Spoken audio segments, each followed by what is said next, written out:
नमस्कार दोस्तों, स्वागत है आप सभी लोग का आपके अपने YouTube channel live study Allahabad पर। दोस्तों, जैसा कि आपको पता है कि प्रत्येक शाम को 7 बजे से हम लोग TGT, PGT, LT grade, assistant professor, GIC lecturer, साथ ही साथ झारखंड टीजीटी, पीजीटी और यूजीसी नेट के प्रीवियस ईयर क्वेश्चन पेपर को देखते हैं। और इस सेशन में हम लोग ऐसे प्रश्नों का भी समावेश करते हैं जो प्रश्न इन परीक्षाओं के दृष्टिकोण से महत्वपूर्ण होती है। वही जो हमारी इकोनॉमिक्स की दूसरी क्लास होती है वो लाइव स्टडी इलाहाबाद के मोबाइल एप्लीकेशन पे होता है दोस्तों।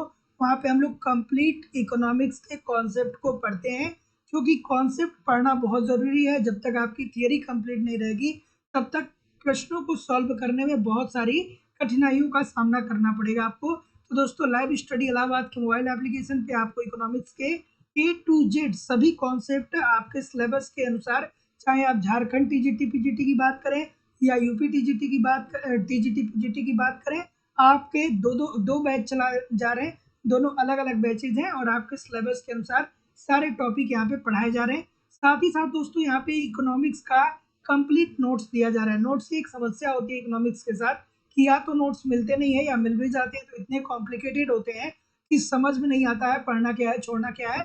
इसके अतिरिक्त दोस्तों, आपको मैं बहुत सारा यहाँ पे टेस्ट सीरीज दे रहा हूँ, जिसके माध्यम से आप देख पाएंगे कि आपके एग्जाम में किस प्रकार के प्रश्न बनते हैं, आपकी तैयारी कैसी चल रही है और आपको और कितना मेहनत करने की जरूरत है। दोस्तों, करंट भी आपका कवर करा दिया जाएगा और प्रीवियस ईयर का क्वेश्चन पेपर भी आपको दे दिया जाएगा। और झारखंड से है तो झारखंड स्पेशल भी आपका कवर करा दिया जाएगा। अर्थात मेरे द्वारा आपको वो सारी चीजें दी जा रही हैं जो भी आपके एग्जाम के ओरिएंटेड हैं। और दोस्तों, वैलिडिटी आप कोर्स आपकी लाइफ टाइम है। आपको कहीं भी इधर उधर से कुछ भी कलेक्ट करने की जरूरत नहीं पड़ेगी। मेरे द्वारा सारी चीजें आपको प्रोवाइड कराई जाएंगी। एडमिशन ओपन है। एडमिशन की फीस केवल और केवल 2,000 रुपया दोस्तों। तो 2,000 रुपया आपको इस नंबर पे पेमेंट करना होगा, 9415 863 873 पे। गूगल पे, फोन पे या पेटीएम के माध्यम से आप पेमेंट कर सकते हैं और इसका स्क्रीनशॉट आपको इसी व्हाट्सएप नंबर पे सेंड करना होगा। कोई भी इंक्वायरी होगी तो इस नंबर पे कॉल या व्हाट्सएप मैसेज कर सकते हैं। और दोस्तों, झारखंड भी टीजीटी पीजीटी का भी नया बैच प्रारंभ है। तो यहाँ भी आपको video lecture, test series, notes, previous question paper, current और झारखंड स्पेशल सब कुछ मेरे द्वारा दिया जा रहा है। कुछ भी आपको इधर उधर से कलेक्ट करने की जरूरत नहीं पड़ेगी। एडमिशन ओपन है। एडमिशन की फीस 2,000 रुपया दोस्तों। इस नंबर पे 2,000 रुपया पेमेंट करके आप एडमिशन ले सकते हैं। अगर जो केवल आपको इकोनॉमिक्स का नोट्स चाहिए तो सिंपल सटीक और साधारण भाषा में लाइफ टाइम की वैलिडिटी के साथ इकोनॉमिक्स का नोट्स आपको उपलब्ध है। तो दोस्तों, फीस पेमेंट करके इस नंबर पे आप लोग नोट्स भी प्राप्त कर सकते हैं। टेस्ट सीरीज तैयार कर दिया गया है। टेस्ट सीरीज दीजिए, देखिए आपकी तैयारी कैसी चल रही है और आपके एग्जाम में किस प्रकार के प्रश्न आते हैं। यहाँ पे 10 टेस्ट पेपर मिलेंगे अनलिमिटेड अटेम्प्ट के साथ और 1250 प्रश्नों का आपको पीडीएफ भी प्रोवाइड कराया जाएगा। प्रीवियस ईयर का क्वेश्चन पेपर भी अगर जो केवल आपको चाहिए तो वो भी मिल जाएगा। वीडियो और पीडीएफ दोनों फॉर्म में आपको प्रोवाइड करा दिया जाएगा। लेकिन अगर जो दोस्तों आप कॉन्सेप्ट की क्लास ज्वाइन करते हैं तो ऐसी स्थिति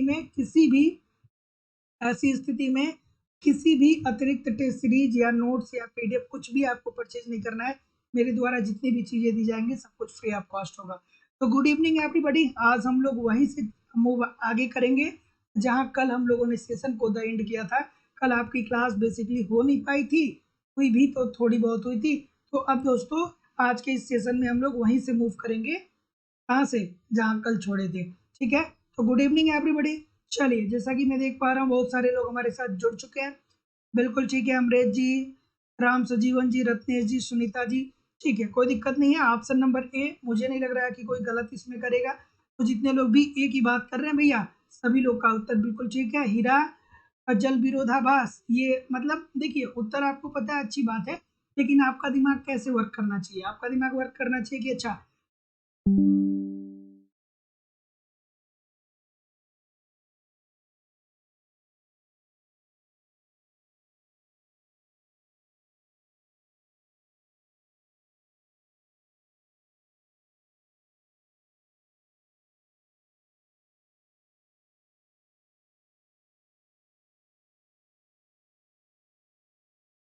चलिए, मेरी आवाज आ रही है आप लोग को?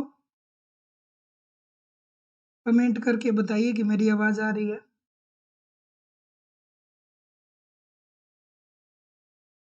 चलिए, कमेंट करके बताइए कि मेरी आवाज आ रही है आप लोग को।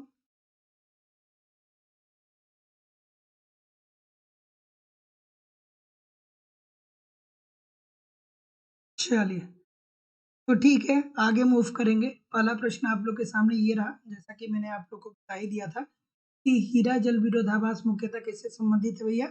ये उपयोगिता से संबंधित है और इसके अंतर्गत एडम स्मिथ साहब क्या कहते हैं कि हीरा जो है वो जीवन जीने के लिए उपयोगी, बहुत महत्वपूर्ण है, बहुत महंगा है और पानी जीवन जीने के लिए बहुत उपयोगी है, लेकिन फिर भी ये क्या है दोस्तों? सस्ता है। तो जितने लोग भी ऑप्शन नंबर ए बोल रहे हैं बिल्कुल ठीक हो जाएगा। अगला प्रश्न आपके सामने ये रहा, इस स्थिति में मांग वक्र के ढलान की स्थिति धनात्मक होने की संभावना है। ठीक है, चलिए क्या उत्तर होगा कि किस स्थिति में मांग वक्र के ढलान की स्थिति धनात्मक होने की संभावना है? तो दोस्तों कल के सेशन में शायद इस प्रश्न को हम लोगों ने देखा था, कल का यही लास्ट प्रश्न था। युद्ध की स्थिति में गिफिन विरोधाभास के संदर्भ में और सट्टा के संदर्भ में। Option number D this is the right answer हो जाएगा। ये दोनों प्रश्न ही गड़बड़ है, क्योंकि इसी में क्या होता है ना कि प्रॉब्लम क्रिएट हो जाता है, कभी नेटवर्क का प्रॉब्लम हो जाता है, कभी कुछ हो जाता है। चलिए इस प्रश्न का उत्तर करिए कि द्विपक्षीय एकाधिकार की मान्यताओं को इंगित करिए। चलिए द्विपक्षीय एकाधिकार की मान्यता को क्या करिए? इंगित करिए। ऑप्शन नंबर क्या होगा? बिल्कुल ठीक है, ठीक है, कोई दिक्कत नहीं है। चलिए बिल्कुल ठीक है। तो इसका उत्तर क्या कर रहे हैं भैया? जितने लोग भी डी बोल रहे हैं कि बिना प्रतिस्थापन के केवल एक वस्तु होती है, एकाधिकारी अकेला उत्पादक या विक्रेता होता है और एक क्रयण इसका केवल क्रेता होता है। तो भी बात तो बिल्कुल भैया भैया ठीक है। जितने लोग भी डी कर रहे हैं सभी लोग का उत्तर ठीक। अगला प्रश्न, प्रतिस्थापित वस्तुओं के संदर्भ में मांग की आड़ी लोच होती है। चलिए भैया, प्रतिस्थापित वस्तुओं के संदर्भ में मांग की आड़ी लोच कैसी होती है बताइए? एक होता है दोस्तों प्रतिस्थापी, दूसरा होता है पूर्ण प्रतिस्थापन, तीसरा होता है पूरक और चौथा होता है शून्य। ठीक है, तो प्रतिस्थापन में क्या होता है भाई? प्रतिस्थापन में जो होता है वो धनात्मक होता है। पूरक में क्या होता है? पूरक में जो होता है वो होता है ऋणात्मक। और जो दोस्तों शून्य होता है, इसमें क्या होता है दोस्तों? ये स्वतंत्र वस्तुओं के लिए होता है। ये ठीक याद रखना। चलिए आगे मूव करेंगे। मतलब क्या हो जाएगा इसका? ऑप्शन नंबर बी होगा ना? बिल्कुल ठीक। अगला प्रश्न, निम्नलिखित में से कौन से कथन क्लासिकल समष्टि अर्थशास्त्र के लिए सही नहीं है? निम्नलिखित में से कौन से कथन क्लासिकीय समष्टि अर्थशास्त्र के लिए सही नहीं है? बताइए। ठीक है,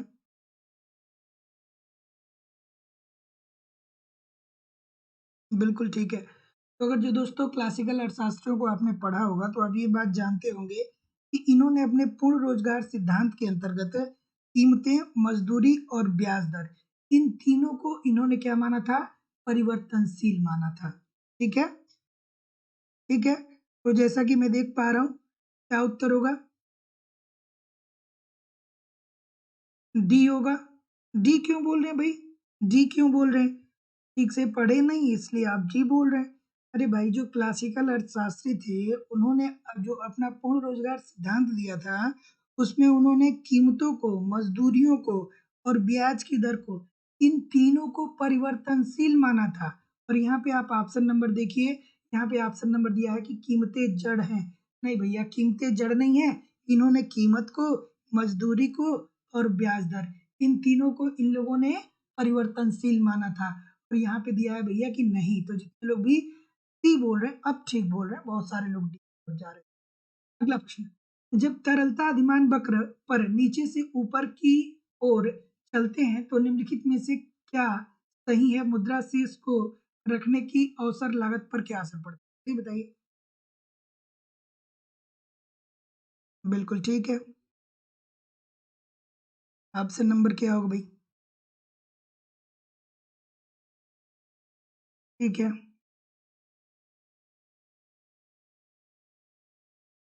बिल्कुल ठीक है, ठीक है। तो ऑप्शन नंबर क्या होगा? बी बोल रहे हैं। तो जितने लोग भी यहाँ पे बी बोल रहे हैं सभी लोग का उत्तर यहाँ पे दोस्तों बिल्कुल ठीक है कि जब तरलता अधिमान वक्र पर नीचे से ऊपर की ओर चलते हैं तो निम्नलिखित में से क्या सही है। मुद्रा शेष को रखने की जो अवसर लागत होगी दोस्तों वो बढ़ेगी। Option number B according to the question this is the right answer हो जाएगा। ठीक है, इसके अंतर्गत दोस्तों क्या होता है, यही तो होता है ना कि तरलता को नगद रूप में रखने पर अवसर अवसर लागत में क्या होती है दोस्तों, वृद्धि होती है। क्यों वृद्धि होती है, इसलिए होती है कि नगद को बैंक में रखकर अधिक ब्याज दर प्राप्त किया जा सकता है। तो ऑप्शन नंबर क्या हो जाएगा, B, this is the right answer. अगला प्रश्न कि रेखीय उपभोग फलन के लिए निम्नलिखित में से कौन एक सही है।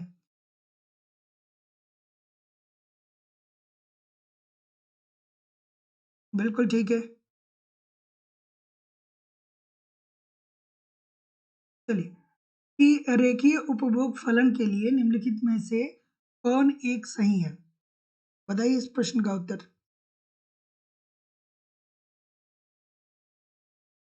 वॉइस में प्रॉब्लम आ रही है क्या, आवाज कम है क्या, एक सेकंड में चेक करता हूँ, एक सेकंड में चेक करता हूँ।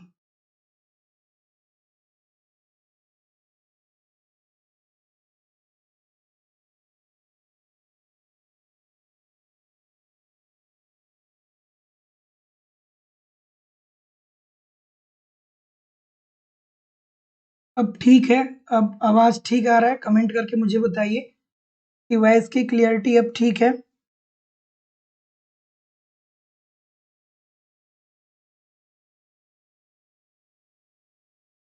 चलिए अब वॉइस की क्लियरिटी ठीक आ रही है।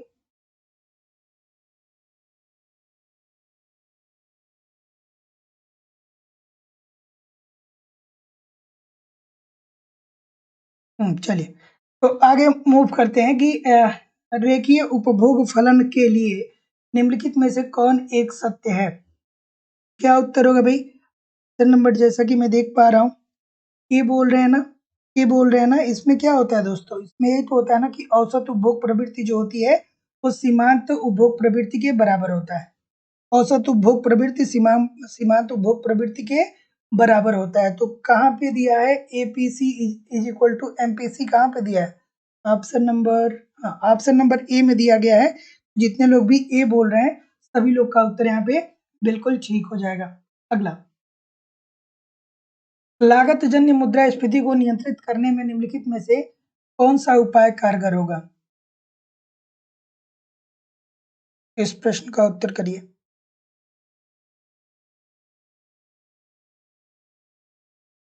चलिए, लागत जन्य मुद्रास्फीति को नियंत्रित,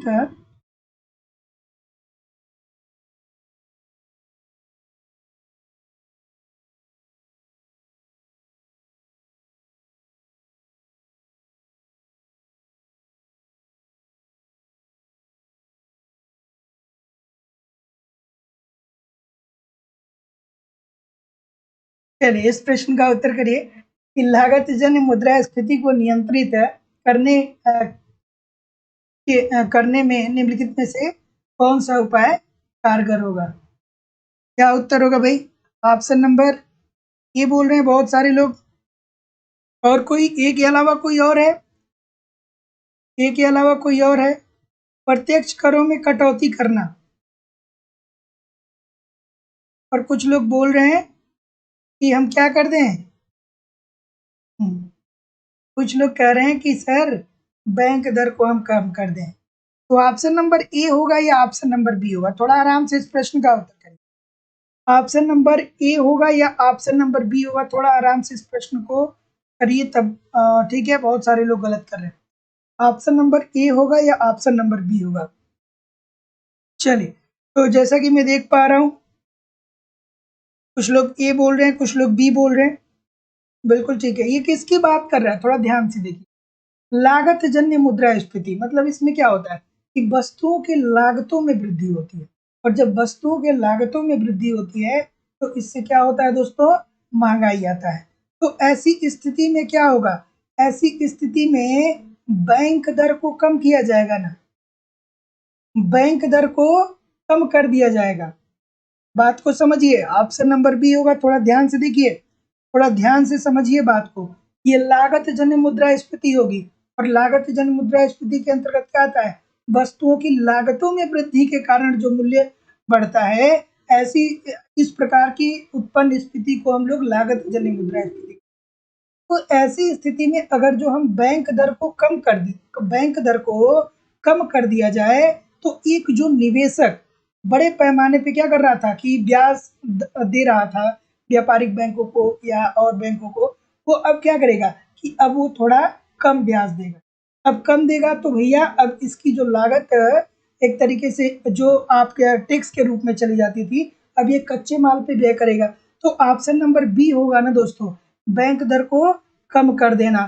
ठीक है, और यहाँ पे नगद कोष अनुपात बढ़ाना, ये भी ठीक है, लेकिन दोस्तों आयोग ने जो उत्तर दिया है वो ऑप्शन नंबर बी को दिया है। ठीक है, असिस्टेंट प्रोफेसर में ये पूछा गया प्रश्न है और आयोग ने इसका उत्तर जो दिया है वो बी दिया है। ठीक है, इस बात को समझिएगा।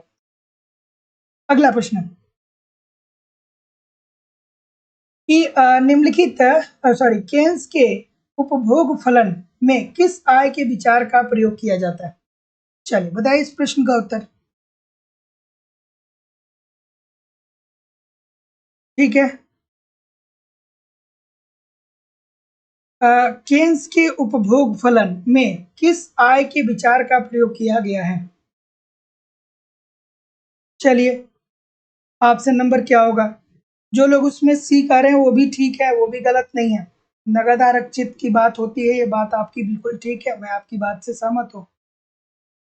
चलिए केन्स के उपभोग फलन में इस आय के विचार का प्रयोग किया गया है, तो जैसा कि मैं देख पा रहा हूं आपका उत्तर आना चाहिए क्या, वर्तमान आय या वास्तविक आय?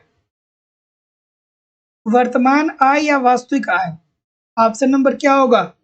बहुत सारे लोग बी बोल रहे हैं, वास्तविक आय की बात थोड़ी करते हैं भाई, वास्तविक आय की बात थोड़ी करते हैं।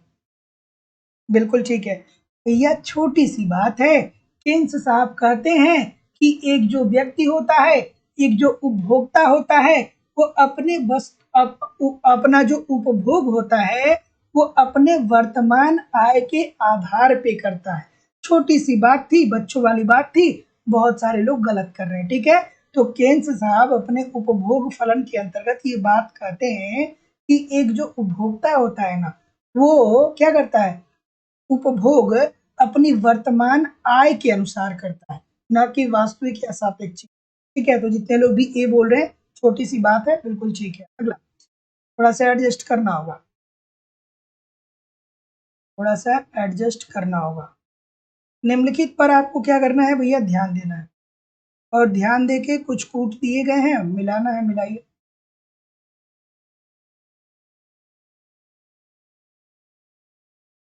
चलिए निम्न पर ध्यान दीजिए और कूट को बेसिकली आपको मिलाना है। क्या उत्तर होगा भाई?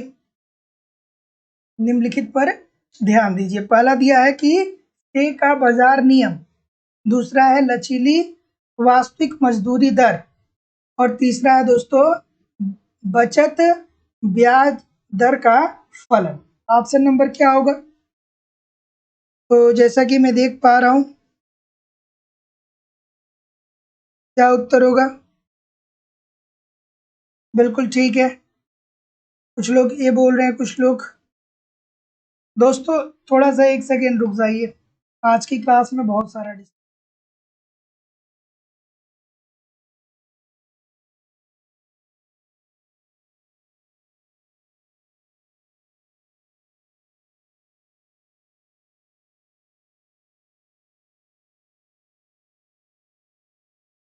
चलिए 2 दिन से पता नहीं क्या हो रहा है कि क्लास में बहुत डिस्टरबेंस हो रही है। चलिए मूव करेंगे अगले प्रश्न की तरफ। अगला प्रश्न है कि निम्नलिखित पे आपको ध्यान देना है। पहला दिया है कि से का बाजार नियम, दूसरा है लचीली वास्तविक मजदूरी दर, तीसरा है बचत ब्याज दर का फलन होता है। केन्स इनमें से किससे सहमत थे? आपको कूट मिलाना है। क्या उत्तर आ रहा है भाई? सी की तरफ बहुत सारे लोग जा रहे हैं, सी की तरफ बहुत सारे लोग जा रहे हैं, ऑप्शन नंबर सी की तरफ बहुत सारे लोग जा रहे हैं। बिल्कुल ठीक है, ठीक है। तो देखिए दोस्तों, जितने लोग भी सी की तरफ जा रहे हैं सब के सब गलत हैं, ठीक है। जितने लोग भी डी की तरफ जा रहे हैं कि उपरोक्त में से कोई नहीं, सभी के सभी लोग सही हैं, ठीक है।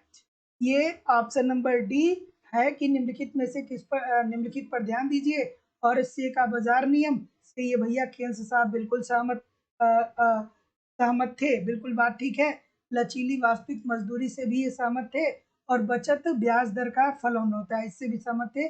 तो जितने लोग भी मतलब सहमत नहीं थे, सॉरी मुझे नहीं बोलना था, ठीक है। तो जितने लोग भी ऑप्शन नंबर डी बोल रहे हैं सभी लोग का उत्तर यहाँ पे बिल्कुल ठीक हो जाएगा। मुझे नहीं बोलना था, मैंने यस बोल दिया, ठीक है, ध्यान में रखिए। अगला प्रश्न कि केन्स के अनुसार एक ऐसी स्थिति जहां रोजगार के पूर्ण स्तर आय पर कुल व्यय जब कुल उत्पाद से अधिक होता है तब उसे परिभाषित किया जाता है। थोड़ा आराम से करिएगा इस प्रश्न का उत्तर।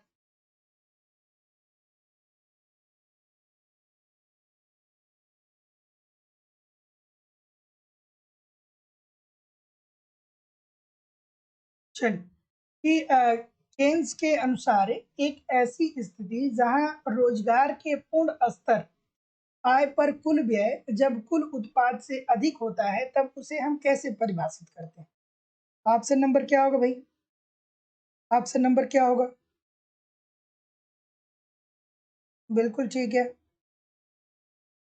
ध्यान से, बहुत सारे लोग गलत कर रहे हैं, बहुत सारे लोग गलत कर रहे हैं, बहुत सारे लोग गलत कर रहे हैं। क्या उत्तर हो रहा है भाई?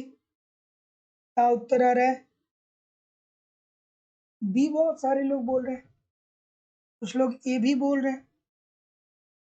तो बी होगा कि ए होगा? देखिए ध्यान से पढ़िए कि केन्स के अनुसार एक ऐसी स्थिति जहां रोजगार के पूर्ण स्तर आय पर कुल व्यय जब कुल उत्पाद से अधिक होता है, मतलब व्यय क्या हो रहा है भैया? ज्यादा हो रहा है, और उत्पाद क्या हो रहा है? कम हो रहा है। तब उसे उन्होंने भैया मांग जनित स्फीति की बात कही थी ना, कि कुल व्यय क्या हो रहा है? आपका ज्यादा हो रहा है और उत्पादन जो है वो कम है।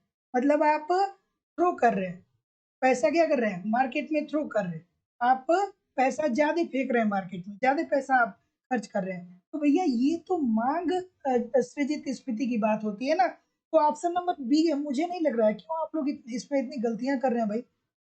इसमें बी क्यों कर रहे हैं?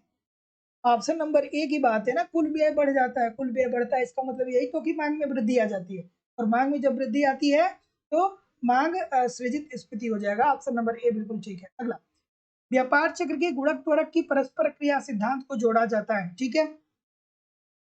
ठीक है, व्यापार चक्र के गुणक त्वरक की परस्पर क्रिया सिद्धांत को जोड़ा जाता है। थोड़ा आराम से करिएगा इस प्रश्न का उत्तर। बिल्कुल ठीक है सर, ग्राफ से बताइए इसे। देखिए मेरा मार्कर क्या है कि उतना अच्छे से काम नहीं करता है कि कोई भी ग्राफ में यहाँ पे आप लोग को रिप्रेजेंट कर दूं, इसीलिए मैं थोड़ा सा उस चीज से क्या होता हूँ, बचता हूँ, ठीक है। थोड़ा प्रयास कर रहा हूँ, आगे कुछ महीनों में बहुत जल्द, ठीक है, स्मार्ट बोर्ड पे जब मैं आऊँगा तो सारी चीज़ें क्लियर होंगी, ठीक है। थोड़ा बहुत देख लिया करिए जिस प्रश्न में आपको समस्या। चलिए भाई, इस प्रश्न का उत्तर करिए कि व्यापार चक्र के गुणक त्वरक की परस्पर क्रिया सिद्धांत को जोड़ा जाता है। तो जैसा कि मैं देख पा रहा हूँ बी बोल रहे हैं, तो जितने लोग भी बी बोल रहे हैं सभी लोग का उत्तर बिल्कुल ठीक है। इसको तो हम लोगों ने 2-3 क्लास से लगातार देखा है, किया भी है, ठीक है। तो व्यापार चक्र के गुणक त्वरक की परस्पर क्रिया सिद्धांत को जोड़ा जाता है जे आर हिक्स के नाम से, ठीक है। अगला प्रश्न, व्यय योग्य आय बराबर है, व्यय योग्य आय किसके बराबर होता है बताइए। चलिए कि व्यय योग्य आय बराबर है, ठीक है। व्यय योग्य आय बराबर है, किसके बराबर है भाई? व्यय योग्य आय बराबर है। व्यय योग्य आय क्या होता है बताइए। बिल्कुल ठीक है, ऑप्शन नंबर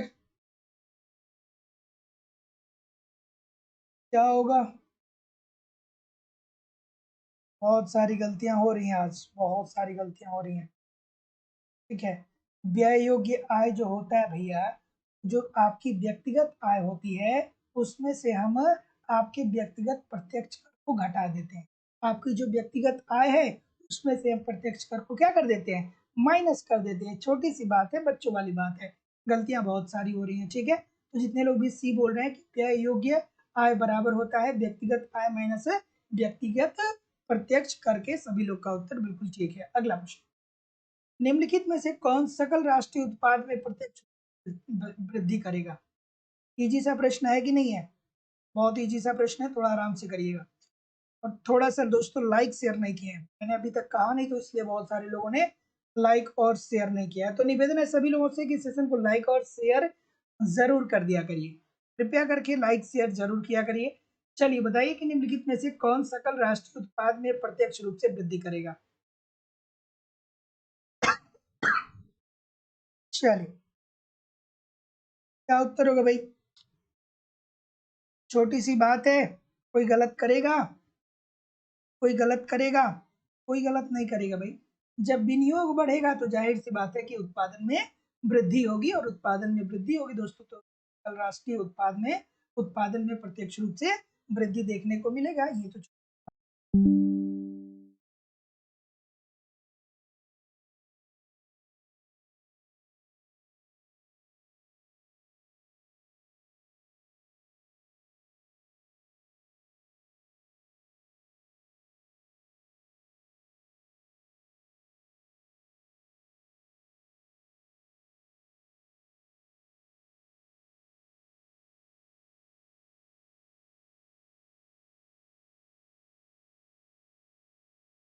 चलिए, मेरी आवाज आ रही है? कमेंट करके बताइए मेरी आवाज आ रही है? चलिए ठीक है, चलिए आगे मूव करते हैं।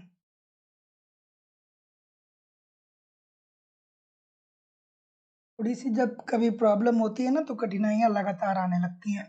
ऐसा अमूमन कभी होता नहीं है, बट कल भी समस्या हो गई, आज भी थोड़ी सी प्रॉब्लम आ रही है, बट कोई दिक्कत नहीं है, हम लोग का अपना काम है, आगे करेंगे। चलिए अगले प्रश्न की तरफ मूव करेंगे कि केन्स के अनुसार निम्न में से कौन रोजगार का स्तर निर्धारित करने में सहायक होता है? बढ़िया प्रश्न, बताइए।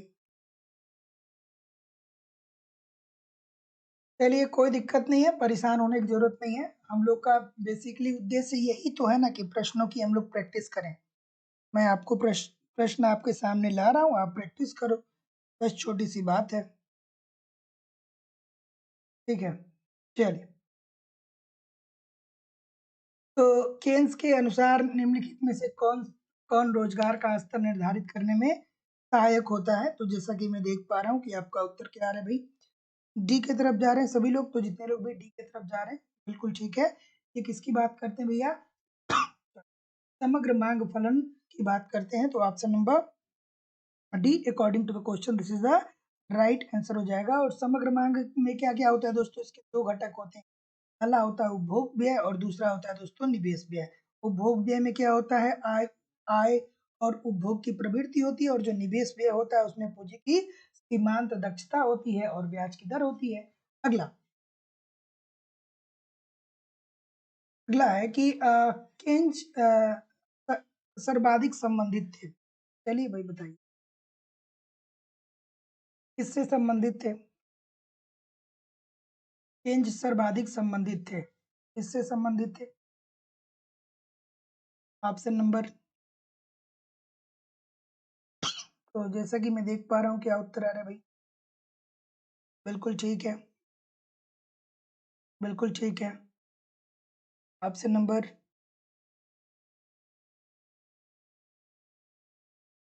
ए या बी? ए या बी?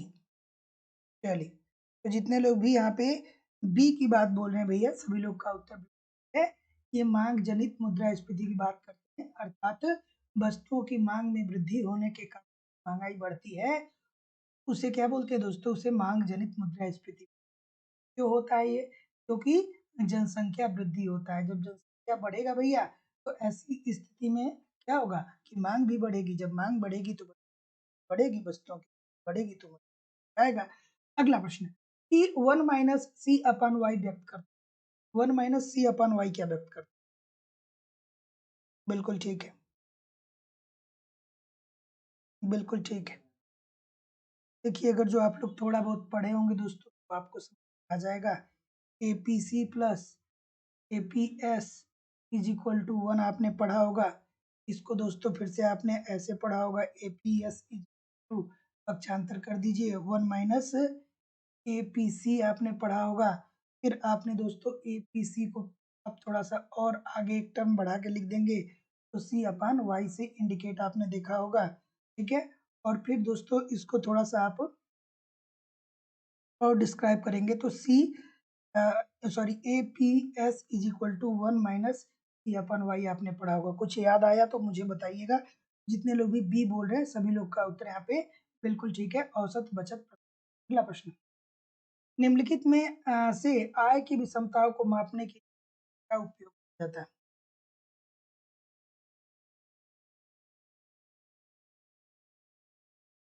चलिए मैं वॉइस की प्रॉब्लम को चलिए वॉइस की प्रॉब्लम को मैं ठीक कर रहा हूँ, वेट कर।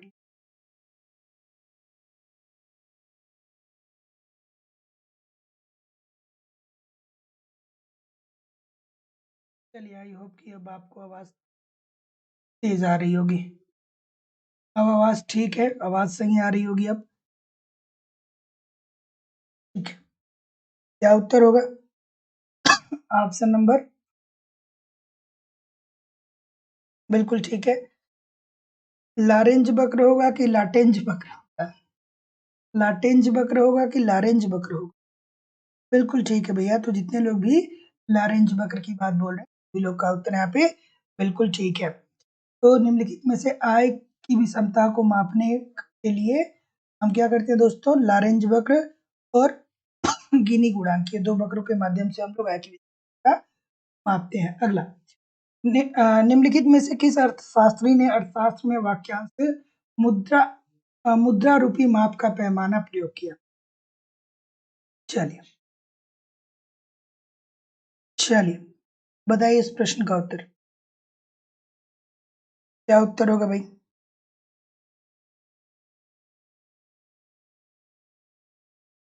बिल्कुल ठीक है। तो आपको यहाँ पे क्या होना चाहिए दोस्तों? एक पीहू साहब की बहुत ही अच्छी सी लाइन आपको याद आनी चाहिए कि पीहू साहब ने ये कहा था कि जो राष्ट्रीय आय है, राष्ट्रीय आय के अंतर्गत उन्हीं वस्तुओं को शामिल किया जाना चाहिए जिसमें जिसे हम मुद्रा रूपी पैमाने में क्या कर सके?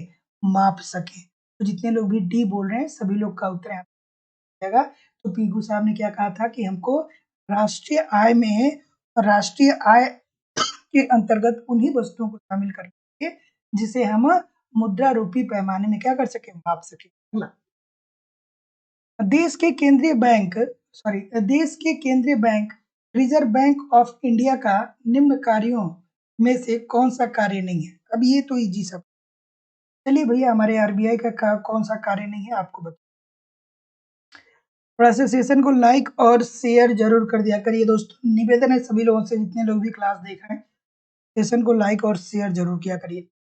चलिए बताइए कि देश की केंद्रीय रिजर्व सॉरी देश देश के केंद्रीय bank reserve bank of India का निम्न में से कौन सा कार्य नहीं है? ठीक है। तो बिल्कुल भाई भाई बात अच्छी है, छोटी सी बात है कि आम जनता का जो पैसा होता है उसको आरबीआई स्वीकार नहीं करता, ठीक है। हम दोस्तों हम पैसा लेन देन किससे करते हैं? व्यापारिक बैंक, वाणिज्यिक बैंक है, ना कि आरबीआई में। किसी ने आरबीआई में खाता नहीं खुलवाया होगा, ठीक है। आरबीआई का संबंध है व्यापारिक और वाणिज्यिक बैंकों से होता है, वाणिज्यिक और व्यापारिक बैंक का संबंध आम जनता, ठीक है। अगला, निम्नलिखित में से कौन सा एक शाख नियंत्रण का उपाय उपाय नहीं है? शाख नियंत्रण का उपाय कौन सा? बिल्कुल ठीक है।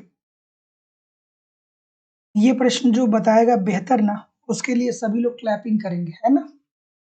ये प्रश्न बहुत मजेदार है, इतना मजेदार कि पूछिए नहीं, मजा आ जाएगा इस प्रश्न को करके, है ना। कि निम्नलिखित में से कौन एक शाख नियंत्रण का उपाय नहीं है? कौन सा शाख नियंत्रण का उपाय नहीं है भाई? कौन सा नहीं है? बिल्कुल ठीक है।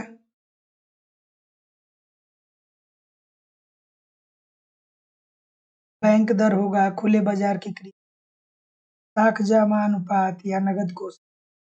ऑप्शन नंबर इसमें थोड़ा ध्यान से मुझे बताइए। ऑप्शन नंबर इसमें सी होगा कि इसमें से कोई नहीं होगा? सभी, इसमें तो आपको सभी ठीक लग रहे हैं ना? इसमें इसको ऑप्शन एक यहाँ पे ई देना चाहिए था ना, इसमें से सभी सही है। इसमें सभी सही है ये ठीक होगा, या केवल इसमें सही होगा साख जमा अनुपात? ठीक है, बिल्कुल ठीक है। कि निम्नलिखित में से कौन एक साख नियंत्रण का उपाय नहीं है? उपाय नहीं है की बात कर रहे हैं। भाई छोटी सी बात है, इसमें जितना भी ऑप्शन दिया गया है ये साख नियंत्रण से संबंधित है, सारे के सारे जितने विचारों हैं सबके सब संबंधित। ठीक है, इसीलिए मैंने बोला कि जो क्या हो जाएगा दोस्तों, इस प्रश्न का उत्तर आपको देना चाहिए। मतलब इसमें क्या होगा, ऑप्शन नंबर ई, इसमें जितना भी दिया गया है सबके सब क्या हो जाएगा, सब के सब यहाँ पे, मतलब चारों ऑप्शन एक सिमिलर ही है, तो क्या होना चाहिए यहाँ पे? क्या ऑप्शन नंबर क्या हो जाएगा दोस्तों? बिल्कुल ठीक है। तो इसमें से सभी, मतलब प्रश्न में ही एरर है, प्रश्न को या तो ये नहीं नहीं पूछता या कुछ और पूछता, प्रश्न का एरर है इसमें, और कोई बात नहीं है। अगला प्रश्न कि निम्नलिखित में से कौन एक रेपो दर के सही अर्थ की व्याख्या करता है? यह एक दर है जिस पर, ठीक है, ठीक है, उसमें से मतलब वो प्रश्न ही थोड़ा सा डिफेक्टिव था प्रश्न। चलिए, कि निम्नलिखित में से कौन एक रेपो दर के सही अर्थ की व्याख्या करता है? यह एक दर है। रेपो रेट बहुत पढ़े होंगे आप लोग, बताइए क्या होता है? रेपो रेट तो वही होता है ना कि बैंक अल्पकाल में आरबीआई से उधार लेते हैं। बैंक किससे ले रहे हैं भैया? बैंक किससे ले रहे हैं उधार? आरबीआई से। और जब आरबीआई बैंकों को देता है तो वो क्या होता है? Reverse repo. ये लोग भी ए बोल रहे हैं, सभी लोग का उत्तर हो जाएगा। रेपो दर क्या होता है कि यह एक दर है जिस पर बैंक जो होते हैं अल्पकाल में आरबीआई से उधार लेते हैं, ठीक है, और इसका ठीक उल्टा जो हो जाएगा वो रिवर्स रेपो। अगला प्रश्न, थोड़ा सा मैं इसको एडजस्ट,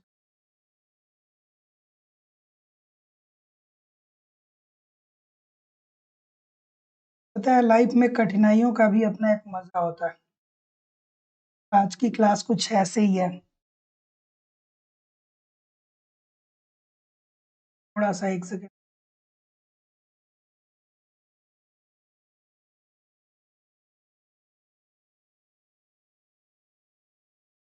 मौद्रिक विभ्रम कब होता है भैया, आपको बताना है, और नीचे दिए गए कूट में से सही उत्तर का आपको चयन करना है, ठीक है। चलिए, बिल्कुल, बेसिकली आपको याद आना चाहिए कि भैया मौद्रिक विभ्रम का मतलब क्या होता है। इसमें क्या होता है ना कि महंगाई बढ़ती है लेकिन लोगों को ये लगता है कि हम अमीर हो रहे हैं। वास्तव में ये होता है कि मुद्रा का जो मूल्य होता है वो कम होता है, लेकिन लोगों के पास जब मुद्रा की मात्रा बढ़ती है तो लोगों को लगता है कि वो क्या हो रहे हैं, अमीर हो रहे हैं। क्या उत्तर हो जाएगा? ऑप्शन नंबर ए बोल रहे हैं बहुत सारे लोग। देखिए मौद्रिक विभ्रम जो है, इसमें क्या होता है कि तभी महत्वपूर्ण है जब स्फीति क्या हो, धीमी हो। महंगाई मतलब क्या हो, महंगाई क्या हो, धीरे चले, बहुत तेज गति से महंगाई ना बढ़े, 2% 5%, परंतु भागती स्फीति में यह समाप्त हो जाता है। बात बिल्कुल ठीक है। और स्फीति की गति को ये बढ़ा देता है। क्यों बढ़ा देता है? क्योंकि लोगों को लगता है कि वो अमीर हो रहे हैं, तो ऐसी स्थिति में वो मांग करना ज्यादा करते हैं, ठीक है। और जब ज्यादा मांग करेंगे तो जाहिर सी बात है कि वस्तुओं की कीमतें जो होंगी वो बढ़ेंगी, ठीक है। स्फीति की गति को कम करेंगे ये गलत हो जाएगा, और स्फीति की गति को प्रभावित नहीं करेंगे ये भी गलत हो जाएगा। तो ये जितने लोग भी बोल रहे हैं ठीक है। अगला प्रश्न आपके सामने ये रहा।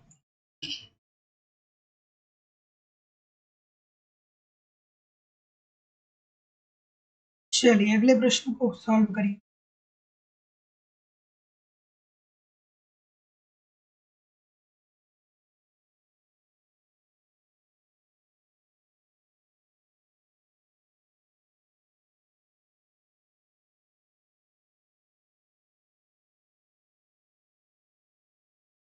चलिए इस प्रश्न का उत्तर करिए।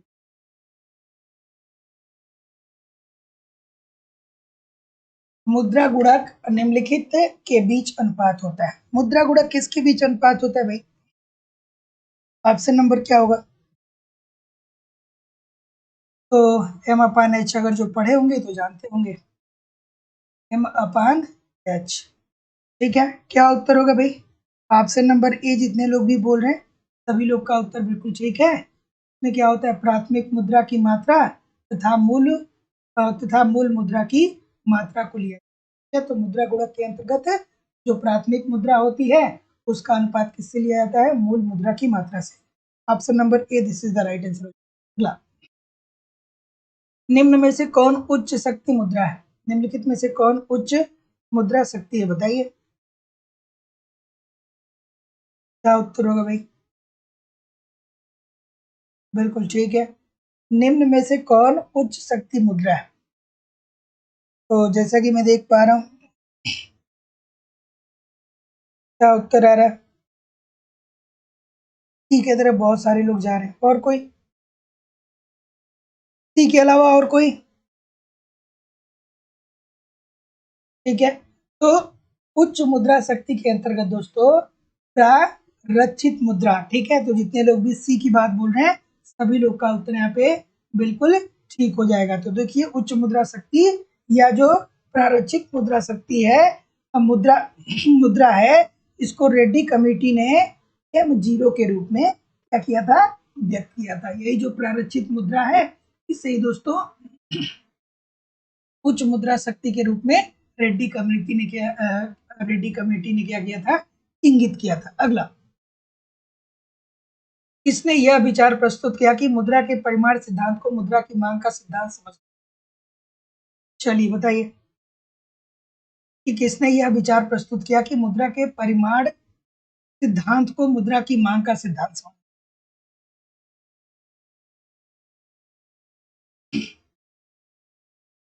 ठीक है,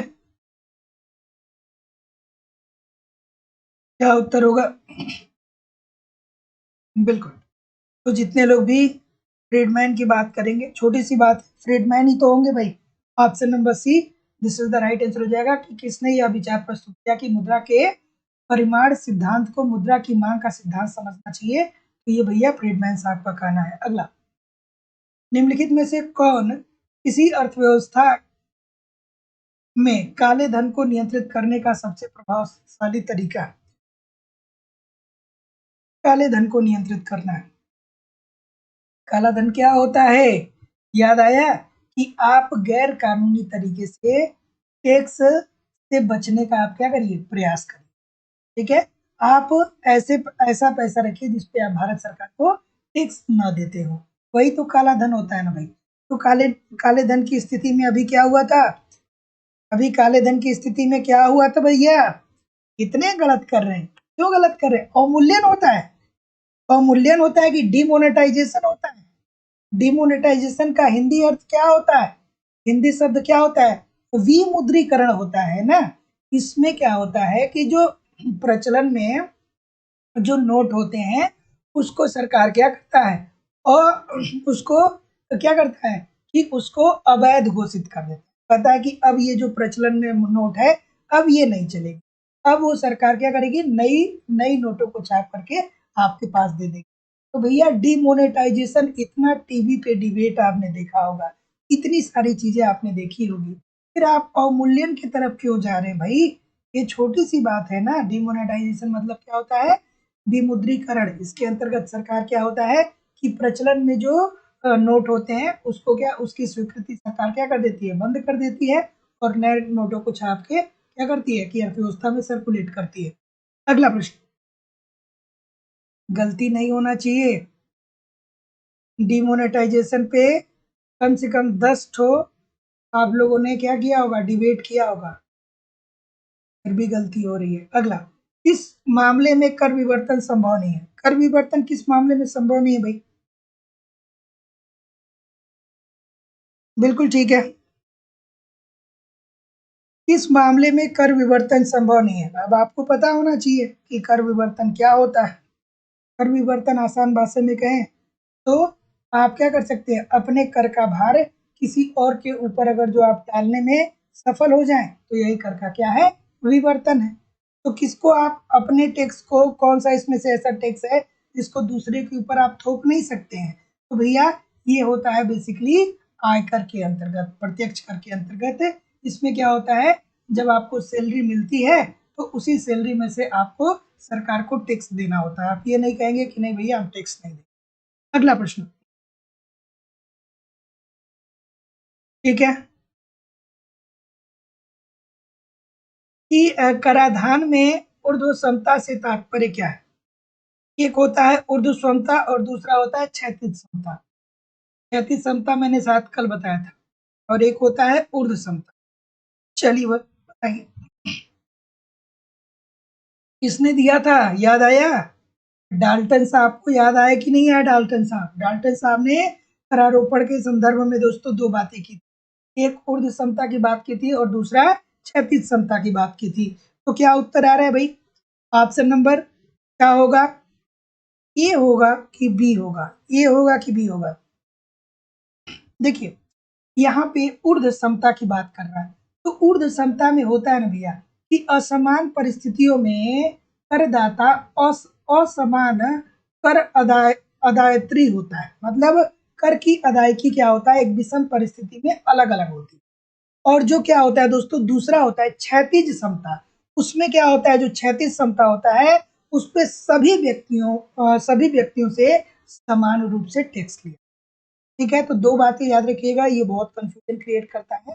कराघात के संदर्भ में डाल्टन साहब ने दोस्तों दो बातें कही, पहली ऊर्ध्व समता के अंतर्गत उन्होंने कहा कि असमान स्थिति में, किसी विशिष्ट स्थिति में जो करदाता होता है वो असमान कर अदा करता है, ठीक है। और जो दूसरा होता है क्षैतिज समता, इसका मतलब क्या होता है कि सभी व्यक्ति क्या करेंगे, समान रूप से टैक्स को पे करेंगे। ये दोनों बातें आपको याद रखनी, ठीक है। अगला, मुद्रास्फीति दबाव को नियंत्रित करने के लिए राजकोषीय नीति को अपनाना चाहिए। क्या अपनाना चाहिए भाई, बिल्कुल ठीक है, बताइए इस प्रश्न का उत्तर क्या होगा। चलिए, कि मुद्रास्फीति दबाव को नियंत्रित करने के लिए राजकोषीय नीति को अपनाना चाहिए। क्या करना चाहिए भाई, ऑप्शन नंबर जैसा कि मैं देख पा रहा हूँ, क्या बोल रहे हैं, बिल्कुल ठीक है, ऑप्शन नंबर डी की तरफ मैक्सिमम लोग जा रहे हैं। तो भाई छोटी सी बात है, मुद्रास्फीति जो प्रभाव है, मतलब अगर जो महंगाई बढ़ रही है तो इसको नियंत्रित करने के लिए हम सट्टा विनियोग की दिशा को बदलेंगे ताकि लोगों को अप्रत्याशित लाभ न हो। ठीक है, साथ ही साथ अनुत्पादक विनियोग को हम क्या करेंगे, नियंत्रित करेंगे, और उत्पादक विनियोग को हम क्या करेंगे, प्रोत्साहित करेंगे। तो जितने लोग भी डी बोल रहे हैं उपरोक्त सभी लोग का उत्तर ठीक है। अगला, निम्न में से किसने राज्य की बढ़ती हुई क्रियाकलाप के नियम का प्रतिपादन किया। थोड़ा आराम से करिएगा, जो लोग पुराने हैं मुझे पता है आपको आता होगा, लेकिन अगर जो मैं मना भी कर दूं कि आप प्रश्न का उत्तर न दीजिएगा तो आप दे ही देंगे उत्तर, तो ठीक है दे ही दीजिए, क्या करना है। हाँ, ठीक है, चलिए बताइए क्या उत्तर होगा भाई। ऑप्शन नंबर, बिल्कुल ठीक है, बिल्कुल ठीक है, बिल्कुल ठीक है। तो भैया जितने लोग भी पिकास वाइजमैन की बात बोलते हैं सभी लोग का उत्तर बिल्कुल ठीक है। इसके अंतर्गत क्या कहते हैं कि एक राज्य का जब आर्थिक विकास होता है तो मांग व पूर्ति क्या होने लगती है, उस राज्य में क्रियाशील होने लगती है। ठीक है, ऑप्शन नंबर क्या हो जाएगा, B according to the, sorry option number क्या होगा, डी, सॉरी वाइजमैन पिकाक नहीं, वैगनर साहब, देखिए मैं, ठीक है। तो जितने लोग भी वैगनर की बात कर रहे हैं सभी लोग का उत्तर ठीक है। अगला प्रश्न, निम्न में से किसने सरकार की भूमिका को आवंटक, वितरक और अस्थायित्व के रूप में पहचाना है। कभी कभी क्या होता है ना कि सोचते कुछ और है, मुंह से निकलता है कुछ और है, थोड़ा सा ध्यान रखिएगा। और वैसे ही आज की क्लास में बहुत सारा डिस्टर्बेंस, बहुत सारी बातें चलती रहती है दिमाग में।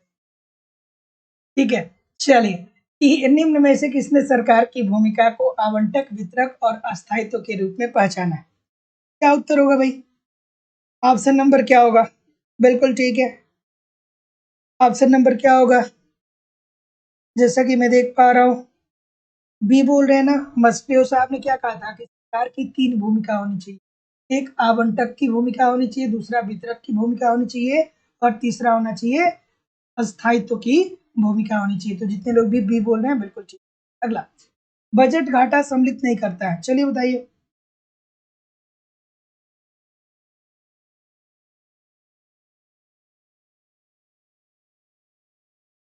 ठीक है, चलिए।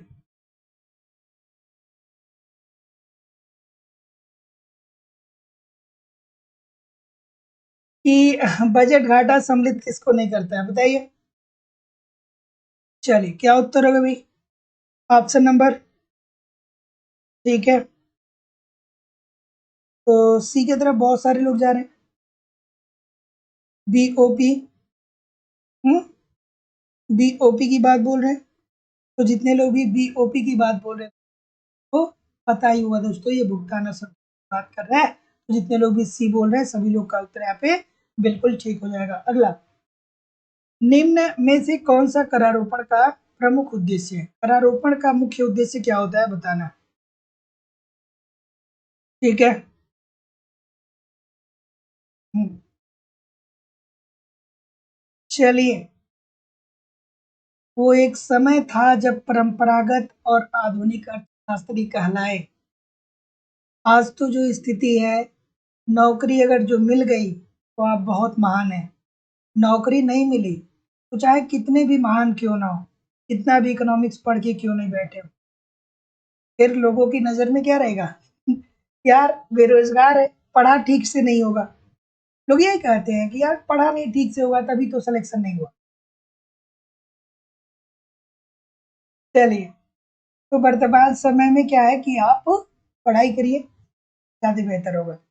अगला प्रश्न, कि निम्न में से कौन सा करारोपण का प्रमुख उद्देश्य है? तो जैसा कि मैं देख पा रहा हूँ, आप क्या बोल रहे हैं भैया, छोटी सी बात है। कर सरकार क्यों लगाती है? सरकार कर इसीलिए तो लगाती है ना कि सरकार को आय मिल सके, सरकार का राजस्व बढ़ सके। जब सरकार को आय मिलेगा तो सरकार अर्थव्यवस्था में व्यय करेगा। छोटी सी बात है। Option number C, this is the right हो जाना चाहिए। तो बहुत सारे लोग गलत कर रहे हैं। क्यों गलत कर रहे हैं भाई? सरकार टैक्स इसीलिए तो लगाती है ना कि सरकार को आय मिले। जब आय मिलेगी तो सरकार के राजस्व बढ़ेंगे। जब सरकार का राजस्व बढ़ेगा तो सरकार सार्वजनिक फायदे करेगा, जिससे देश की आधारभूत संरचना का विकास होगा। गरीबों और अमीरों के बीच की खाई कम होगी। छोटी सी बात है, गलती हो रही है। अगला, केंद्र सरकार के बजट में निम्नलिखित में से कौन एक गैर कर आय का स्रोत है? ठीक है, देखिए छोटी सी बात है, चूंकि मैं जहाँ पे हूँ प्रयागराज में, यहाँ पे एक नहीं मैं बहुत एग्जाम्पल देखता हूँ। जैसे एक जो, जब प्रयागराज में रहता हूँ तो एक अलग सी दुनिया देखता हूँ, और जब प्रयागराज से बाहर जाता हूँ तो एक अलग सी दुनिया देखता हूँ। प्रयागराज में दोस्तों, मेरे जानने पहचानने वाले या नहीं भी बहुत सारे लोग ऐसे हैं कि जो मेंस कम से कम 5 बार लिख के बैठे। मेंस 5 बार लिखे हैं, 3 बार इंटरव्यू दिए हैं। कई कई लोग ऐसे हैं जिनकी जिंदगी ही बीत गई मेंस लिखते हुए। पीसीएस की बात कर रहा हूँ, यूपी पीसीएस की बात कर रहा हूँ। ठीक है, वो बेचारे नहीं कहीं सेलेक्ट हो पाए, और हुए भी तो जो उनको जिंदगी से चाहिए था वो जो जिंदगी से चाहिए था वो मिला नहीं, और जो नहीं चाहिए था वो मिला। छोटे मोटे एग्जाम क्रैक किए लेकिन उनमें उनकी रुचि नहीं थी तो गए ही नहीं। ऐसे बहुत सारे एग्जाम्पल हैं प्रयागराज में कि जो लगातार क्या कर रहे हैं, लगातार प्री दे रहे हैं, मेंस दे रहे हैं, इंटरव्यू दे रहे हैं, लेकिन नहीं हो रहा है, किसी कारण बस नहीं हो रहा है। या तो दुर्भाग्य कहिए या कुछ, थोड़ी बहुत कुछ भी बोल सकते हैं आप। लेकिन जब ये लोग प्रयागराज के अंदर रहते हैं ना तो इनको बहुत रिस्पेक्ट मिलता है, बहुत मतलब लोग जानते हैं कि सब बढ़िया है। लेकिन जब बाहर जाते हैं ना, तो जो अनपढ़ गंवार टाइप के लोग होते हैं वो भी बोल देते हैं, यार कितने दिन से पढ़ रहे हो, कब तक पढ़ोगे? तो उस बच्चों का दर्द वो क्या समझेंगे जो बाहर रह रहे हैं। अगला प्रश्न, कि केंद्र सरकार के बजट में निम्नलिखित में से कौन एक गैर कर आय का स्रोत है? तो जैसा कि मैं देख पा रहा हूँ कि आपका उत्तर क्या आ रहा है, ऑप्शन नंबर सी की तरफ बहुत सारे लोग जा रहे हैं। और कोई भैया सी की तरफ क्यों जा रहे हैं? बी की तरफ जाइए। सार्वजनिक उपक्रम के लाभ को हम भैया केंद्र सरकार के बजट के अंतर्गत थोड़ी शामिल करते हैं। यहाँ पे गैर कर मतलब जो कर नहीं है, जो टैक्स नहीं है, तो सार्वजनिक उपक्रम के ये लाभ होते हैं दोस्तों, ना कि टैक्स होते हैं। तो जितने लोग भी बी बोल रहे हैं सभी लोग का उत्तर यहाँ पे बिल्कुल ठीक हो जाएगा। अगला प्रश्न, लेफर वक्र निम्नलिखित में से किसके मध्य संबंध बताता है? चलिए भैया लेफर वक्र के बारे में बताइए। लेफर वक्र किसके मध्य संबंध को बताता है? क्या उत्तर होगा? ऑप्शन नंबर, बिल्कुल ठीक है, छोटी सी बात है। क्या उत्तर होगा? बिल्कुल ठीक है, ठीक है, बिल्कुल ठीक है। तो जितने लोग भी क्या बोल रहे हैं, कर की दर और कर राजस्व में, सभी लोग का उत्तर यहाँ पे बिल्कुल ठीक है। लेफर वक्र दोस्तों एक बार नहीं बहुत बार देखा गया है कि ये कर की दर और कर राजस्व के बारे में बताते हैं। एक दूसरे में कैसा संबंध होता है, विलोम संबंध होता है या अनुपातिक संबंध होता है? कमेंट करके बताइए, कई बार बताया हूं। अगला, कि किसी देश के भुगतान संतुलन में निम्न में से कौन कारक असंतुलन को ठीक नहीं कर सकता है? चलिए बताइए मुझे, कि किसी देश के भुगतान संतुलन में निम्न में से कौन कारक असंतुलन को ठीक नहीं कर सकता है? चलिए क्या उत्तर होगा भाई? क्या कह रहा है? देश के भुगतान संतुलन में आए असंतुलन को ठीक नहीं करेगा। चलिए क्या उत्तर होगा? ऑप्शन नंबर, बिल्कुल ठीक है, ऑप्शन नंबर क्या होगा? बच्चों वाली बात है, बहुत सारे लोग गलत कर रहे हैं, बहुत सारी गलतियां हो रही हैं। ऑप्शन नंबर सी की तरफ देखिए, क्यों बी की तरफ जा रहे हैं? आयात शुल्क में हम वृद्धि करेंगे, ये कह रहा है ठीक नहीं कर सकता है, नहीं करेगा, नहीं करेगा, नहीं की बात हो रही है। तो भैया नहीं की बात हो रही है तो हम आयात शुल्कों में कटौती करेंगे ना, जब कटौती करेंगे तो और आयात आएगा, तो और भुगतान असंतुलन की स्थिति में जाएगा। नहीं बात कर रहा है ना, असंतुलन को ठीक नहीं कर सकता, इसकी बात कर रहा है। ठीक कर सकता है तब आप यहाँ पे जा सकते थे। छोटी सी बात थी, ऑप्शन नंबर सी कंसंट्रेट होके जो लोग नहीं पढ़े होंगे वो लोग इस प्रश्न का उत्तर नहीं कर सकते हैं। ठीक है, जब आयात शुल्कों में आप कटौती कर देंगे तो और भी आयात होने लगेगा आपके देश में, तो इससे और क्या हो जाएगा? असंतुलन कैसे उत्पन्न होता है? आयात और निर्यातों से तो होता है ना दोस्तों। जितने लोग भी सी कर रहे हैं ठीक बोल रहे हैं। अगला, अंतरराष्ट्रीय विकास परिषद के बारे में क्या ठीक है? अंतरराष्ट्रीय विकास परिषद के संदर्भ में क्या सही है? चलिए बताइए। बिल्कुल ठीक है, अंतरराष्ट्रीय विकास परिषद। क्या उत्तर होगा भाई? ऑप्शन नंबर ए बोल रहे हैं बहुत सारे लोग, और कोई? क्या है भैया अंतरराष्ट्रीय विकास परिषद? याद आया? याद आया? किसकी बात हो रही है? आईडीए की बात हो रही है क्या? बिल्कुल ठीक है। तो जितने लोग भी क्या बोल रहे हैं, ये बोल रहे हैं, सभी लोग का उत्तर यहाँ पे बिल्कुल ठीक है। ये है दोस्तों आईडीए, याद आना चाहिए। इसे ही क्या बोलते हैं दोस्तों? विश्व की सुलभ ऋण खिड़की, क्योंकि ये कम ब्याज दर या ना के बराबर ब्याज दर पे ये दीर्घकालीन ऋण प्रोवाइड करता है। ठीक है, तो अंतरराष्ट्रीय विकास परिषद जो है ये विश्व बैंक की सहायक है। Option number A this is the right answer हो जाएगा। सी की तरफ बहुत सारे लोग जा रहे हैं, क्यों भैया? आईडीए की नहीं जानते हैं आप? विश्व बैंक पढ़ेंगे तो वहां पे आपको पता होना चाहिए। ठीक है, अगला प्रश्न, कि किसी देश के लिए एक स्थिर विनिमय दर वांछनीय है, क्यों? क्यों है भैया बताइए?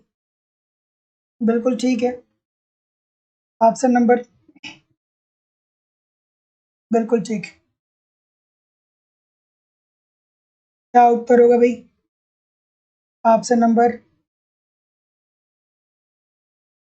ठीक है,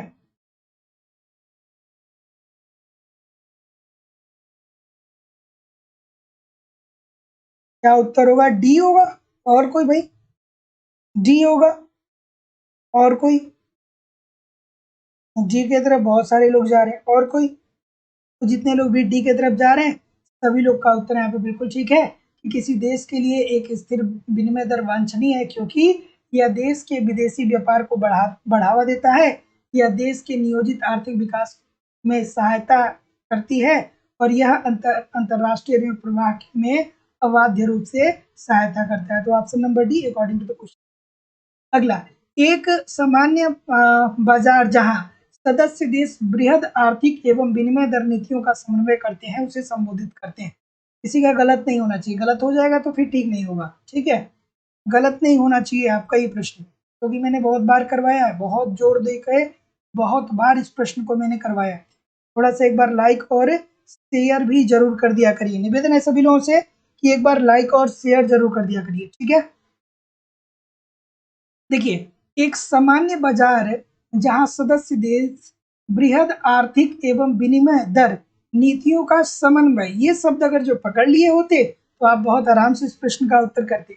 समन्वय करते भैया, बृहद आर्थिक एवं विनिमय दर नीतियों का मतलब क्या करते हैं, वो क्या करते हैं, वो व्यापार में उत्पन्न जो बाधाएं आती हैं उनको दूर करने का प्रयास करते हैं। ये संघ होते हैं, ये आर्थिक संघ होते हैं, ये आपस में मिलकर के विनिमय दर को कैसे सुगम बनाया जाए, किस तरीके से आयात निर्यात को बढ़ावा दिया जाए, इस पे ये लोग क्या करते हैं दोस्तों, विचार करते हैं। तो जितने लोग भी सी बोल रहे हैं आर्थिक संघ, सभी लोग का उत्तर यहाँ पे बिल्कुल ठीक है। अगला, निर्यात की दी हुई मात्रा के बदले में आयात की जाने वाली अधिकतम मात्रा को प्रदर्शित करने वाला वक्र कहलाता है। चलिए, दे रहा है, क्या कह रहा है कि निर्यात की दी हुई मात्रा के बदले में आयात की जाने वाली अधिकतम मात्रा को प्रदर्शित करने वाला वक्र क्या कहलाता है भैया, बताइए। बिल्कुल ठीक है, बिल्कुल ठीक है।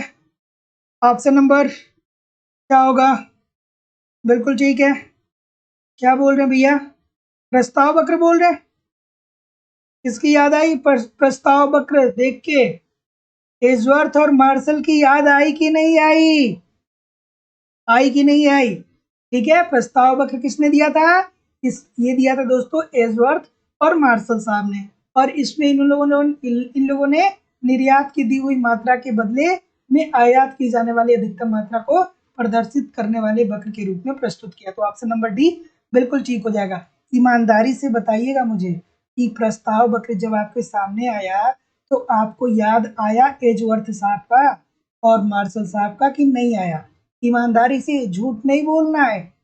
मैं बोलता हूँ बार बार कि आपको समझ में आनी चाहिए, चीजें दिमाग में घूमनी चाहिए। अगला, एक लचीली विनिमय दर प्रणाली के अंतर्गत विनिमय दर निर्धारित होती है। कैसे होती है भाई, ठीक है। एक लचीली विनिमय दर प्रणाली के अंतर्गत विनिमय दर निर्धारित होती है, ठीक है। हाँ, उत्तर हो जाएगा।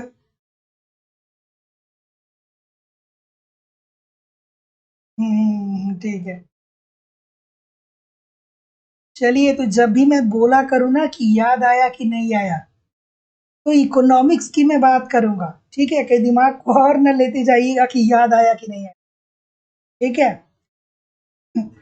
तो अगला प्रश्न आपके सामने ये रहा कि एक लचीली विनिमय दर प्रणाली के अंतर्गत विनिमय दर निर्धारित होती है। जब भी मैं बोलूं कि किसी की याद आई कि नहीं आई, तो इकोनॉमिक्स की मैं बात कर रहा हूँ और किसी चीज की बात नहीं कर रहा, ठीक है, इस बात को ध्यान में रखिएगा। तो एक लचीली विनिमय दर प्रणाली के अंतर्गत विनिमय दर निर्धारित होती है। कैसी होती है भैया, तो ऑप्शन नंबर जैसा कि मैं देख पा रहा हूँ, क्या बोल रहे हैं, सी बोल रहे हैं, सी बोल रहे हैं, बिल्कुल ठीक है भैया। विनिमय दर का निर्धारण केवल और केवल मांग और पूर्तियों की शक्तियों के आधार पर होता है। एक छोटी सी बात है, आपको याद रखनी चाहिए, ठीक है, कि लचीली विनिमय दर प्रणाली के अंतर्गत विनिमय दर का निर्धारण मांग व पूर्ति की शक्तियों के आधार पर होता है। अगला प्रश्न रहा आपके सामने ये, मतलब C, this is the right answer हो जाएगा। अगला, मार्शल लर्नर शर्त संबंधित है। क्या उत्तर होगा भाई, बताइए। मार्शल लर्नर शर्त संबंधित है, किससे संबंधित है, ठीक है।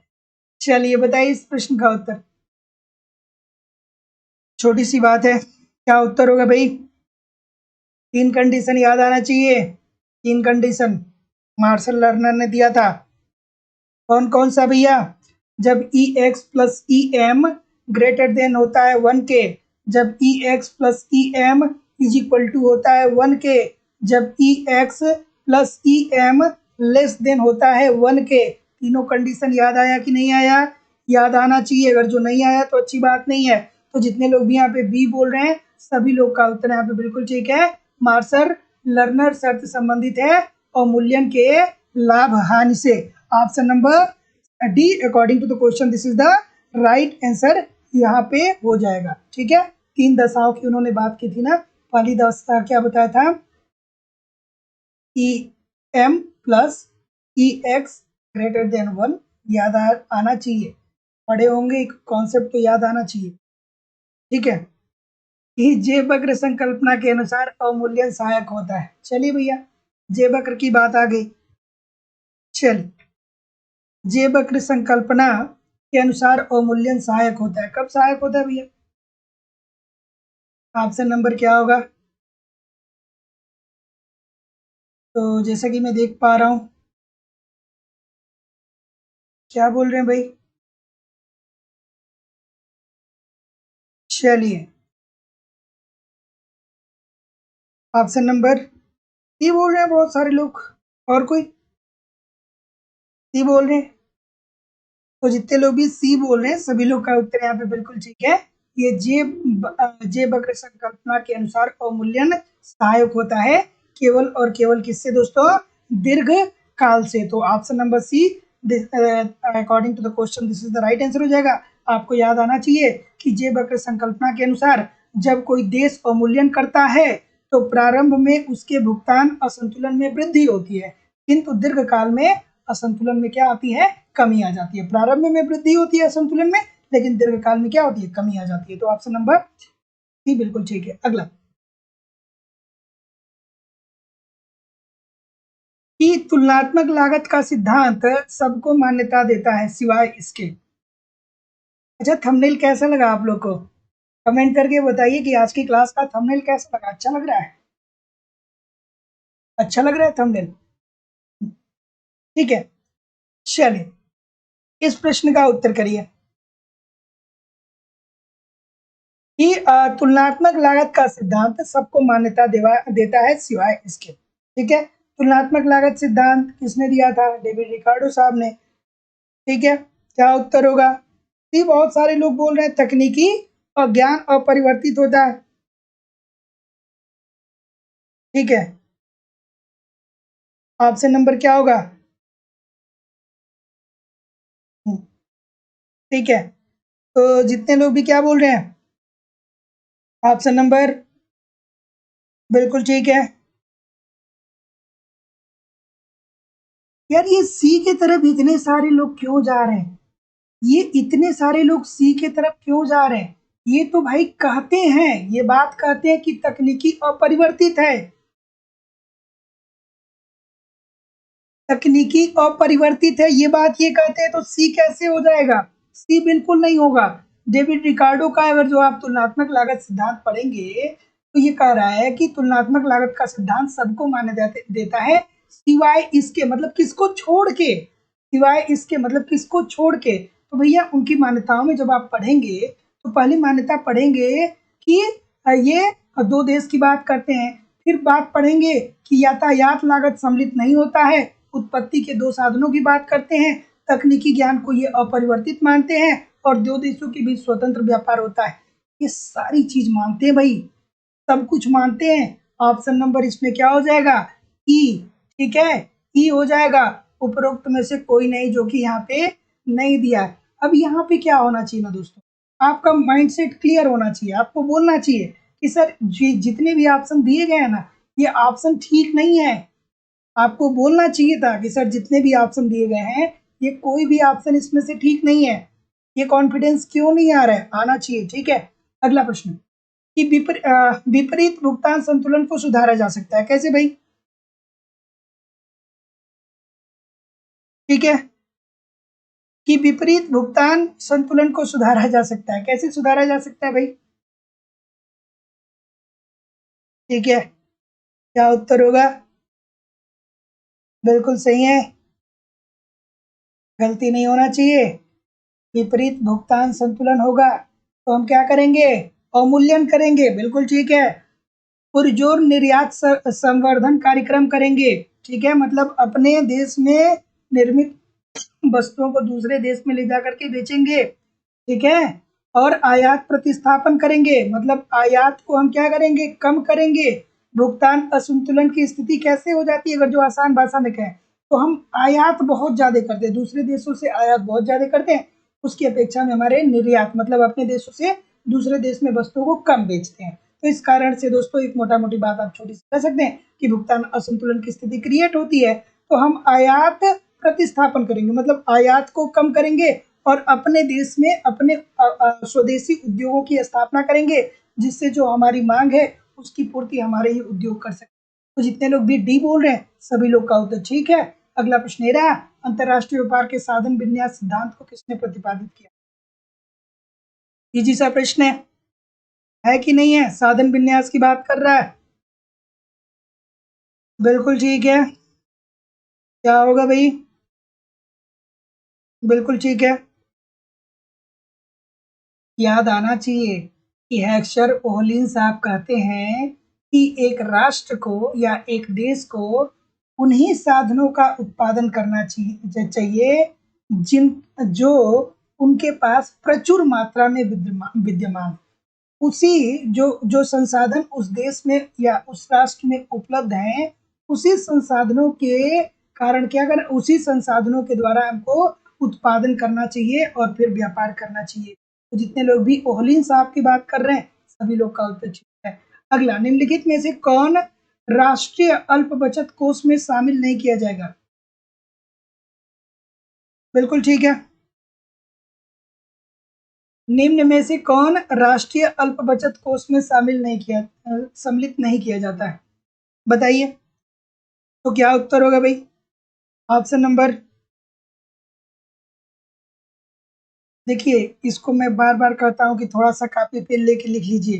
जो राष्ट्रीय अल्प बचत कोष है इसके अंतर्गत दोस्तों वरिष्ठ नागरिकों की बचत योजना को शामिल किया जाता है, डाकघर सावधि अवधि जमा को शामिल किया जाता है, किसान विकास पत्र को शामिल किया जाता है, सुकन्या समृद्धि योजना और प्रधानमंत्री जनधन योजना को शामिल किया जाता है, लेकिन व्यापारिक बैंकों की अवधि जमाओं को शामिल नहीं किया जाता है। Option number D according to the question this is the right answer हो जाएगा। अगला प्रश्न आपके सामने ये रहा, थोड़ा सा एडजस्ट करना होगा, थोड़ा सा एडजस्ट करना होगा, आराम से इस प्रश्न का उत्तर करिएगा, गलत ना करिएगा। इंपॉर्टेंट प्रश्न है कि भारतमाला एक ऐतिहासिक सड़क निर्माण कार्यक्रम है और इस कार्यक्रम से अर्थव्यवस्था में घने संसाधन उपलब्ध होंगे। मोस्ट इंपॉर्टेंट प्रश्न है, आराम से इस प्रश्न का उत्तर करिएगा। और दोस्तों अभी तक जिन लोगों ने भी लाइव स्टडी इलाहाबाद के मोबाइल एप्लीकेशन पे इकोनॉमिक्स के कॉन्सेप्ट की क्लास में एडमिशन नहीं लिया है, अगर जो आप झारखंड पीजीटी का एग्जाम देने जा रहे हैं या यूपी टीजीटी पीजीटी का एग्जाम देने जा रहे हैं, तो आपको लाइव स्टडी इलाहाबाद के मोबाइल एप्लीकेशन पे आपके सिलेबस के अनुसार ए टू जेड सारे कॉन्सेप्ट पढ़ाए जा रहे हैं। साथ ही साथ आपको सिंपल सटीक साधारण भाषा में पूरी इकोनॉमिक्स की नोट दी जा रही है, बहुत सारे टेस्ट सीरीज दिए जा रहे हैं, टेस्ट सीरीज दीजिए, अपना इवेल्युएशन करिए। साथ ही साथ दोस्तों आपको प्रीवियस ईयर का क्वेश्चन पेपर भी मिल रहा है और आपका करंट भी कवर कर दिया जाएगा। दोस्तों मेरे द्वारा वो सारी चीजें दी जा रही हैं जो आपके एग्जाम के दृष्टिकोण से महत्वपूर्ण है, ठीक है। आपको कहीं भी इधर उधर से कुछ कलेक्ट करने की जरूरत नहीं पड़ेगी, एप्लीकेशन पे पढ़ते रहिए, यहाँ प्रैक्टिस करते रहिए, सारी चीजें दोस्तों आपकी क्लियर हो जाएगी। एडमिशन ओपन है, एडमिशन की जो फीस है वो केवल और केवल 2000 रुपये है। तो 2000 रुपये आपको इस नंबर पे पेमेंट करना होगा, गूगल पे, फोन पे या पेटीएम के माध्यम से, और उसका स्क्रीनशॉट आपको इसी व्हाट्सएप नंबर पे सेंड करना होगा। कोई भी इंक्वायरी होगा तो नीचे दिए गए नंबर पे कॉल या व्हाट्सएप मैसेज आप मुझे कर सकते हैं। तो जैसा कि मैं देख पा रहा हूँ, क्या बोल रहे हैं भैया? बिल्कुल ठीक है। तो भारत माला एक ऐतिहासिक सड़क सड़क निर्माण कार्यक्रम है। ये कब प्रारंभ हुआ था भैया? ये हुआ था 2015 में, ठीक है। ये कब हुआ था? 2015 में प्रारंभ हुआ था दोस्तों। और इस कार्यक्रम से अर्थव्यवस्था में घने संसाधन उपलब्ध कराने के का उद्देश्य रखा गया था, ठीक है। तो ऑप्शन नंबर क्या हो जाएगा? ये this is the right answer हो जाएगा।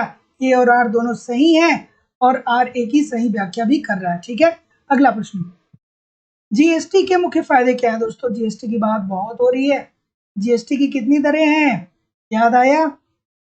याद आया? याद आया? 5, 8, 18 और 28, यही है ना? 4, 5, 5, 12, 18 या 28, ठीक है। 5, 12, यही तो है साथ, 5, 12 18 और 28। ठीक है, हाँ। तो ये याद आने चाहिए कि दरें क्या है, ये भी याद होना चाहिए, पूछा जाता है। जीएसटी के मुख्य फायदे क्या है भाई, बताइए। जीएसटी के मुख्य फायदे क्या है? ऑप्शन नंबर डी बोल रहे हैं, सभी बोल रहे हैं, सभी बोल रहे हैं। 5, 12, 18 और 28, बिल्कुल ठीक। तो ऑप्शन नंबर डी बोल रहे हैं, तो जितने लोग भी डी बोल रहे हैं सभी लोग का उत्तर बिल्कुल ठीक है कि सहकारी संघवाद का बढ़ावा, घूसखोरी तथा भ्रष्टाचार में कमी और सामान्य बाजार की परिकल्पना। ठीक है, तो जितने लोग भी डी बोल रहे हैं सभी लोग का उत्तर बिल्कुल ठीक। अगला प्रश्न। ठीक है, निम्नलिखित में से कौन 8 आधारभूत उद्योगों के समुदाय में सम्मिलित नहीं है? 8 आधारभूत उद्योग को आपको कहीं छोटा मोटा कॉपी में लिख लेना चाहिए, समय समय पे थोड़ा सा उसको रिवाइज करते रहना चाहिए। बताइए मुझे, 8 आधारभूत उद्योग के अंतर्गत कौन कौन से आते हैं भैया? क्या क्या आता है? रिफाइनरी आता है, विद्युत आता है, इस्पात आता है, कोयला आता है, कच्चा तेल, प्राकृतिक गैस, सीमेंट और उर्वरक आता है। कौन नहीं आता है? कौन सा नहीं आता है? डी नहीं आता है, कपड़ा नहीं आता है, बिल्कुल ठीक है। जितने लोग भी डी बोल रहे हैं सभी लोग का उत्तर ठीक है। अगला, भारत सरकार की स्टार्टअप इंडिया पहल का उद्देश्य क्या है? स्टार्टअप इंडिया पहल का उद्देश्य क्या है गवर्नमेंट की, बताइए। चलिए, क्या उत्तर होगा भाई? ऑप्शन नंबर, क्या उत्तर होगा? बिल्कुल डी बोल रहे हैं, बहुत सारे लोग डी बोल रहे हैं। तो जितने लोग भी डी बोल रहे हैं कि नव परिवर्तन को विकसित करना, दीर्घकालीन आर्थिक समृद्धि को प्रोत्साहित करना और बड़े पैमाने पर रोजगार के अवसरों को सृजित करना, उपरोक्त सभी सभी लोग का उत्तर यहाँ पे दोस्तों बिल्कुल ठीक है। अगला, राष्ट्रीय स्वास्थ्य नीति 2017 का उद्देश्य है। अब ये प्रश्न नहीं आएगा, अब ये प्रश्न नहीं आएगा, लेकिन फिर भी देख लीजिए। ठीक है, और एक बात समझ लीजिए दोस्तों, जो लोग भी हमारे साथ लाइव स्टडी इलाहाबाद के मोबाइल एप्लीकेशन कॉन्सेप्ट की क्लास में जुड़े हैं, आप करंट के लिए परेशान ना होइए, करंट मेरे द्वारा कराया जाएगा। ठीक है, और बहुत सारे लोग गलती ये भी करते हैं कि पिछले 6 महीने की जो पत्रिका होती है उसको खरीद के केवल उतने ही पढ़ लेते हैं। ठीक है, तो जो यूपी पीजीटी यूपी पीजीटी की अगर जो हम बात करें ना, तो आपको बहुत गहन नहीं पढ़ना है, लेकिन कम से कम 1 साल का जो डाटा आपको तैयार होना चाहिए, पिछले 1 साल या उससे थोड़ा सा ज़्यादा भी हो सकता है। ठीक है, उनका करंट कुछ अलग ही करंट होता है। ठीक है, इस बात को समझिएगा। तो राष्ट्रीय स्वास्थ्य नीति 2017 का उद्देश्य है सार्वजनिक स्वास्थ्य व्यय को राष्ट्रीय आय का 2.5% करना, प्रत्येक परिवार को एक स्वास्थ्य कार्ड प्रदान करना और जिला स्तर पर अधिकांश द्वितीयक देख रेख प्रदान करना। ऑप्शन नंबर डी जितने लोग भी कर रहे हैं सभी लोग का उत्तर ठीक है। अगला, सर्वव्यापी आधारभूत आय के विचार को प्रोत्साहित करना चाहिए। और बहुत सारे लोग ऐसे भी हैं जो अननेसेसरी करंट पे बहुत सारा समय गंवा रहे हैं। ठीक है, जहाँ पे आपको समय देना है वहां पे आप ज्यादा दीजिए। ठीक है, जहाँ पे आपको समय देना है वहां पे आप ज्यादा दीजिए। करंट हमारे समझ से आपको 5 से 6 दिन पढ़ना चाहिए, उससे ज्यादा अगर जो आप दे रहे हैं समय, पीजीटी की बात कर रहा हूँ, तो आप कहीं ना कहीं अपव्यय कर रहे हैं समय का। ठीक है, 5 से 6 दिन पढ़िए दम लगा के, जो भी 1 साल की कोई पत्रिका है मोटी मोटी चीज से, खास करके जो अर्थव्यवस्था से रिलेटेड है उसको पढ़ लीजिए, बात खत्म हो जाएगी। ठीक है, क्या उत्तर होगा भाई? क्या उत्तर होगा? सर्वव्यापी आधारभूत आय के विचार को प्रोत्साहित करना चाहिए। तो जैसा कि मैं देख पा रहा हूँ डी सभी लोग बोल रहे हैं, जितने लोग भी डी बोल रहे हैं सभी लोग का उत्तर यहाँ पे दोस्तों बिल्कुल ठीक है कि सामाजिक न्याय के दृष्टिकोण से, गरीबी हटाने के दृष्टिकोण से और न्यूनतम जीवन स्तर के दृष्टिकोण से ऑप्शन नंबर डी बिल्कुल ठीक है। अगला, निम्नलिखित में से कौन एक आयामी आरेख है? ठीक है, ठीक है, निम्नलिखित में से कौन एक आयामी आरेख है, आपको बताना है। क्या उत्तर होगा? बिल्कुल ठीक है।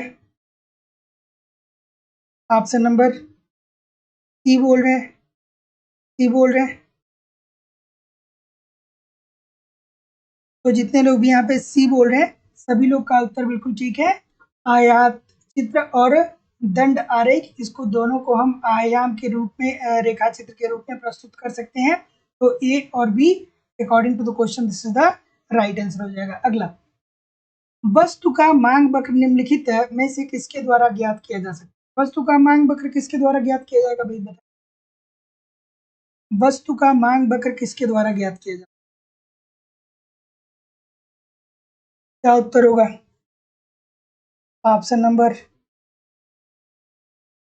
वस्तु का मांग वक्र ज्ञात किया जा सकता है। ठीक है, चलिए, बिल्कुल ठीक है, ठीक है। ऑप्शन नंबर बहुत सारे लोग गलत कर रहे हैं, बहुत सारी गलतियां हो रही हैं कि वस्तु का मांग वक्र की बात कर रहा है, फिर इतनी गलती क्यों हो रही है? क्या बोल रहे हैं सभी लोग, क्या बोल रहे हैं? बी होगा ना इसका उत्तर, बी उत्तर होगा ना, फिर क्यों गलत बोल रहे हैं भाई? ये कीमत उपभोग के वक्र के द्वारा ही तो हम वस्तु के मांग वक्र को ज्ञात करते हैं दोस्तों। तो जितने लोग भी बी बोल रहे हैं, सभी लोग का उत्तर ठीक है। बी के अलावा जितने लोग भी बोल रहे हैं, सभी लोग का उत्तर यहाँ पे बिल्कुल ठीक है। यही तो बताता है, ये क्या बताता है, ये कीमत उपभोग वक्र हमें क्या बताता है? यही तो बताता है कि मूल्य प्रभाव जो है वो धनात्मक होगा कि ऋणात्मक होगा। तो वस्तु का मांग वक्र निम्नलिखित में से किसके द्वारा ज्ञात किया जा सकता है? कीमत उपभोग वक्र के द्वारा। अगला प्रश्न,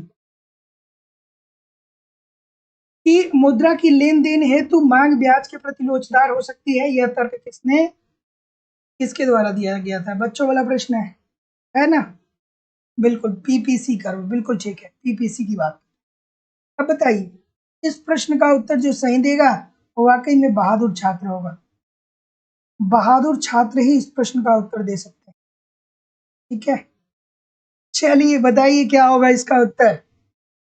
मजेदार सा प्रश्न है, बहुत मजेदार है।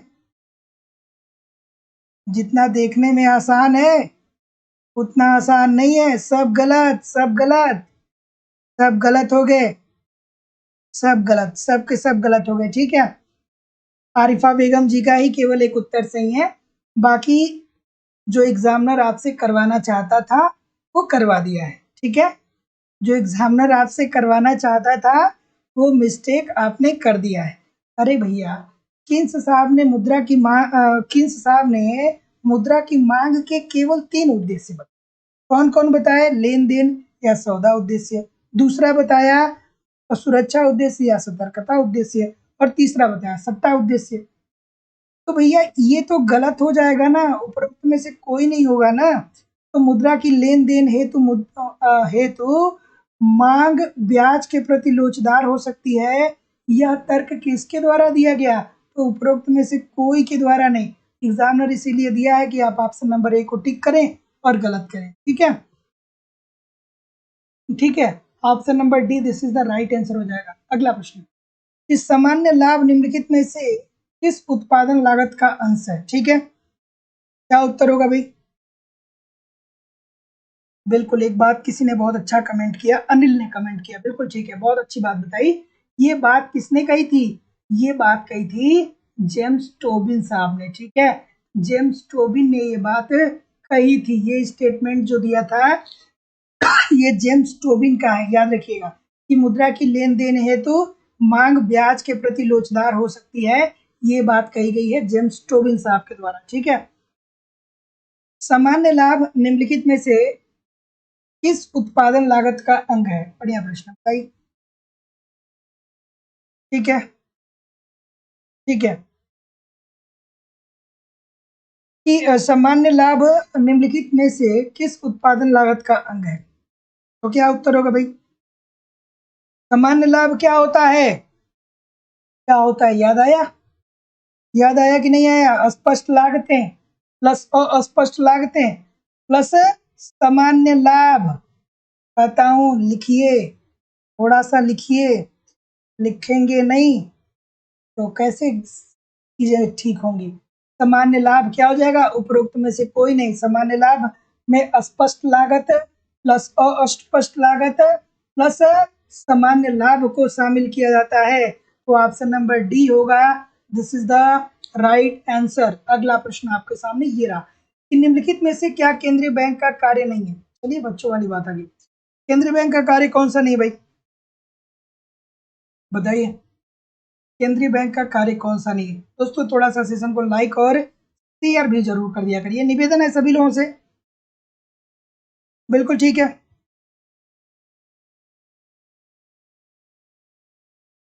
बिल्कुल ठीक है। क्या उत्तर होगा भाई? ठीक है, क्या उत्तर होगा? डी बोल रहे हैं, बी बोल रहे हैं, बहुत सारे लोग बी बोल रहे हैं। काले धन पे नियंत्रण कौन करेगा?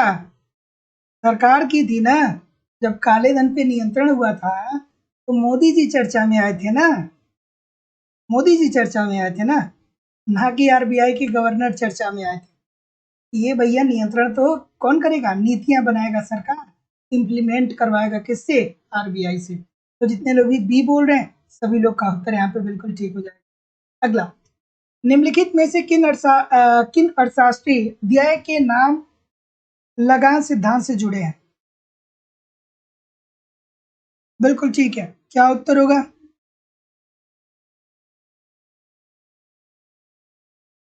ठीक है, टी ए यू, ई कौन है?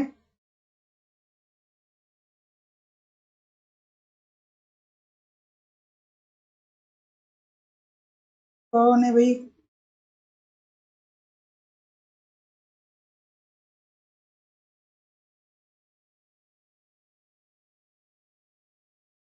चलिए भाई,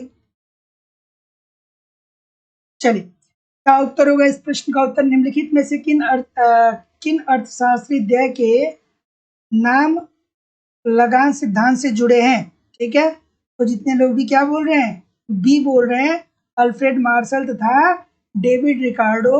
सभी लोग का उत्तर यहाँ पे बिल्कुल ठीक हो जाएगा। Option number B according to the question this is the right answer यहाँ पे हो जाएगा कि निम्नलिखित में से किन अर्थशास्त्री व्यय के नाम लगान सिद्धांत से जुड़े हैं? तो अल्फ्रेड मार्शल और डेविड रिकार्डो। अगला, निम्नलिखित में से किस अर्थशास्त्री ने कहा अर्थशास्त्र न केवल प्रकाशदायक है वरन फलदायक भी है?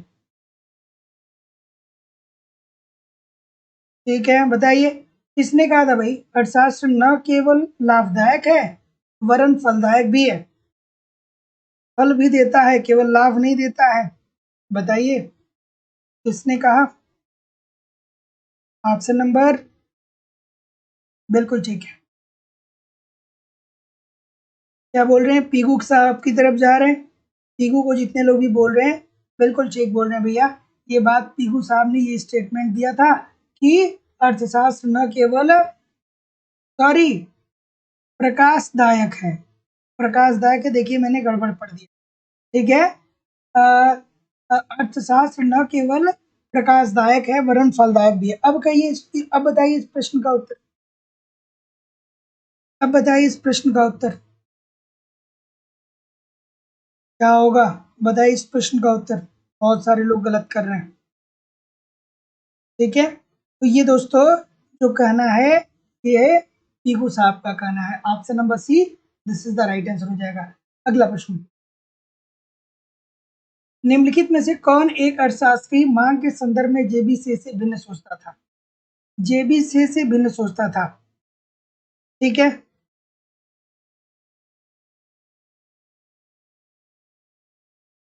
ठीक है।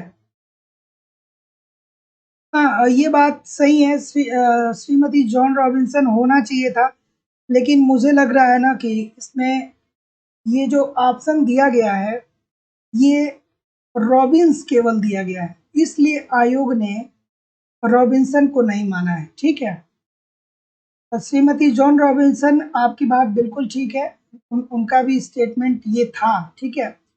लेकिन उनके साथ साथ इसमें शायद आयोग ने जो उत्तर इसका माना है दोस्तों, वो ऑप्शन नंबर सी माना है।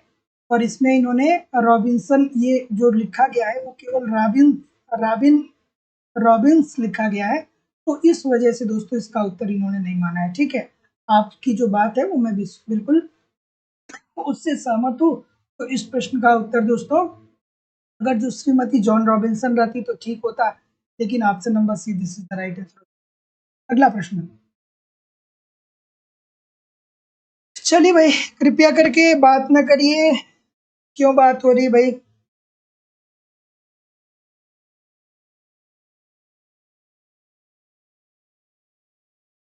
क्यों बात हो रही भाई? अगला प्रश्न आपके सामने ये रहा कि निम्नलिखित में से कौन एक अर्थशास्त्री मांग के संदर्भ में जेबीसी से भिन्न सोचता था? कौन सोचता था? क्या उत्तर होगा भाई? ऑप्शन नंबर ये होगा मालथस साहब होंगे। तो जितने लोग भी मालथस की बात बोल रहे हैं सभी लोग का उत्तर यहाँ पे ठीक हो जाएगा, ठीक है। अगला, निम्नलिखित में से कौन एक अर्थशास्त्रीय मुद्रा के मांग सिद्धांत से जुड़ा हुआ नहीं है? ठीक है, कौन सा अर्थशास्त्रीय मुद्रा के मांग सिद्धांत से जुड़ा हुआ नहीं है आपको बता, चलिए बताइए। ठीक है, क्या उत्तर हो जाएगा? ऑप्शन नंबर, मुद्रा के मांग सिद्धांत से कौन सा अर्थशास्त्र नहीं? तो जैसा कि मैं देख पा रहा हूँ, किसकी बात बोल रहे हैं भैया? ऑल्डोर होगा ना। ये मुद्रा के वितरण सिद्धांत से जुड़े हैं, न कि मुद्रा की मांग से। ये वितरण से जुड़े हैं, निकोलस कॉल्डोर वितरण से जुड़े हैं भैया, ठीक है। तो option number B this is the right answer. दोस्तों कहीं भी जाइएगा नहीं, कमेंट करके बताइए कितने प्रतिशत प्रश्न आपके सही हुए। और दोस्तों लाइव स्टडी इलाहाबाद के मोबाइल एप्लीकेशन पे आपको इकोनॉमिक्स के कंप्लीट कॉन्सेप्ट पढ़ाए जा रहे हैं। देखिए, जब तक आपका कॉन्सेप्ट क्लियर नहीं रहेगा तब तब तक आप ऑब्जेक्टिव क्वेश्चन को ठीक तरीके से सॉल्व नहीं कर पाएंगे। तो लाइव स्टडी इलाहाबाद के मोबाइल एप्लीकेशन पे ए टू जेड इकोनॉमिक्स की सारी इकोनॉमिक्स के सारे दोस्तों कॉन्सेप्ट आपको पढ़ाए जा रहे हैं। साथ ही साथ ए टू जेड इकोनॉमिक्स के नोट्स आपको सिंपल सटीक और साधारण भाषा में दिए जा रहे हैं। इसके अतिरिक्त दोस्तों यहाँ पे बहुत सारे टेस्ट सीरीज आपको प्रोवाइड कराए जा रहे हैं, जिसके माध्यम से बार बार आप टेस्ट देंगे, आप देख पाएंगे कि आपकी तैयारी कैसी चल रही है, आपके एग्जाम में किस प्रकार के प्रश्न आते हैं। प्रीवियस ईयर के भी क्वेश्चन सारे आपको मिल जाएंगे वीडियो और पीडीएफ दोनों फॉर्म में। इसके अतिरिक्त दोस्तों आपका करंट भी कवर करा दिया जाएगा और validity of course life time है। झारखंड टीजीटी पीजीटी का अलग बैच है, यूपी टीजीटी पीजीटी का अलग बैच है दोस्तों। एडमिशन ओपन है। एडमिशन की जो फीस है वो केवल और केवल 2000 रुपये है। तो इस नंबर पे आपको 94 15 863 873 पे 2000 रुपये पेमेंट करना होगा, गूगल पे, फोन पे या पेटीएम के माध्यम से। और इसका स्क्रीनशॉट आपको किसी व्हाट्सएप नंबर पे सेंड करना पड़ेगा। अगर जो कोई भी इंक्वायरी होगी तो इस नंबर पे आप मुझे कॉल या व्हाट्सएप मैसेज कर सकते हैं। झारखंड टीजीटी पीजीटी का न्यू बैच प्रारंभ है। यहाँ भी आपको video lecture, notes, test series, previous year question paper, मतलब सारी चीजें मेरे द्वारा दी जाएंगी। झारखंड स्पेशल भी करवाया जाएगा, सब कुछ करवाया जाएगा। आपको कहीं भी अलग से कुछ भी कंटेंट इकट्ठा करने की जरूरत नहीं पड़ेगी। आप इस नंबर पे पेमेंट करके एडमिशन ले सकते हैं। इसके अतिरिक्त अगर जो केवल आपको नोट्स चाहिए इकोनॉमिक्स का, तो 500 रुपीज पेमेंट करके लाइफ टाइम की वैलिडिटी के साथ आप नोट्स भी प्राप्त कर सकते हैं, ठीक है। इसके अतिरिक्त दोस्तों टेस्ट सीरीज तैयार है, टेस्ट दीजिए, अपना इवेल्युएशन करिए कि आपकी तैयारी कैसी चल रही है और आपके एग्जाम में किस प्रकार के प्रश्न पूछे जाते हैं। 300 रुपीज आप पेमेंट करके टेस्ट सीरीज दे सकते हैं, प्रीवियस का क्वेश्चन पेपर भी अगर जो आपको चाहिए तो वीडियो और पीडीएफ दोनों फॉर्म में आपको प्रोवाइड करा दिया जाएगा। लेकिन अगर जो आप कॉन्सेप्ट की क्लास में एडमिशन लेते हैं तो दोस्तों कोई भी अतिरिक्त आपको टेस्ट सीरीज, ना ही इकोनॉमिक्स के कोई भी नोट्स, ना ही करेंट का नोट्स, कुछ भी आपको अलग से लेने की जरूरत नहीं है। सारी चीज़ें मेरे द्वारा आपको प्रोवाइड कराई जाएंगी, ठीक है। तो दोस्तों को जो आपने अभी तक एडमिशन नहीं लिया तो ज़रूर एडमिशन ले लीजिए, क्योंकि मेरे द्वारा आपको सारी चीज़ें दी जा रही हैं, कुछ भी छूटेगा नहीं दोस्तों। ईमानदारी से एप्लीकेशन पे पढ़ते रहिए, यूट्यूब पे प्रैक्टिस करते रहिए, ठीक है। सारी चीजें आपकी कवर हो जाएंगी। चलिए मैं आपके कमेंट को थोड़ा सा देख लेता हूँ। बिल्कुल ठीक है। प्रभु Kumar ji thank you very much, तस्लीम खान जी, मीनू यादव जी, विकास जी, प्रकाश चंद्र जी, रिया जी, सुरेंद्र सिंह जी, उर्मिला जी, सुमन जी, सुहान जी, अर्चना जी, राम तीरथ जी, अनिल जी, रेणु जी, शाहिद अली जी, बबीता जी, वीरेश जी, प्रकाश चंद जी, लाल बहादुर जी, सुनीता तिवारी जी, प्रकाश चंद जी, ललिता जी, विकास Kumar ji, Chandan Singh ji. Thank you very much everybody.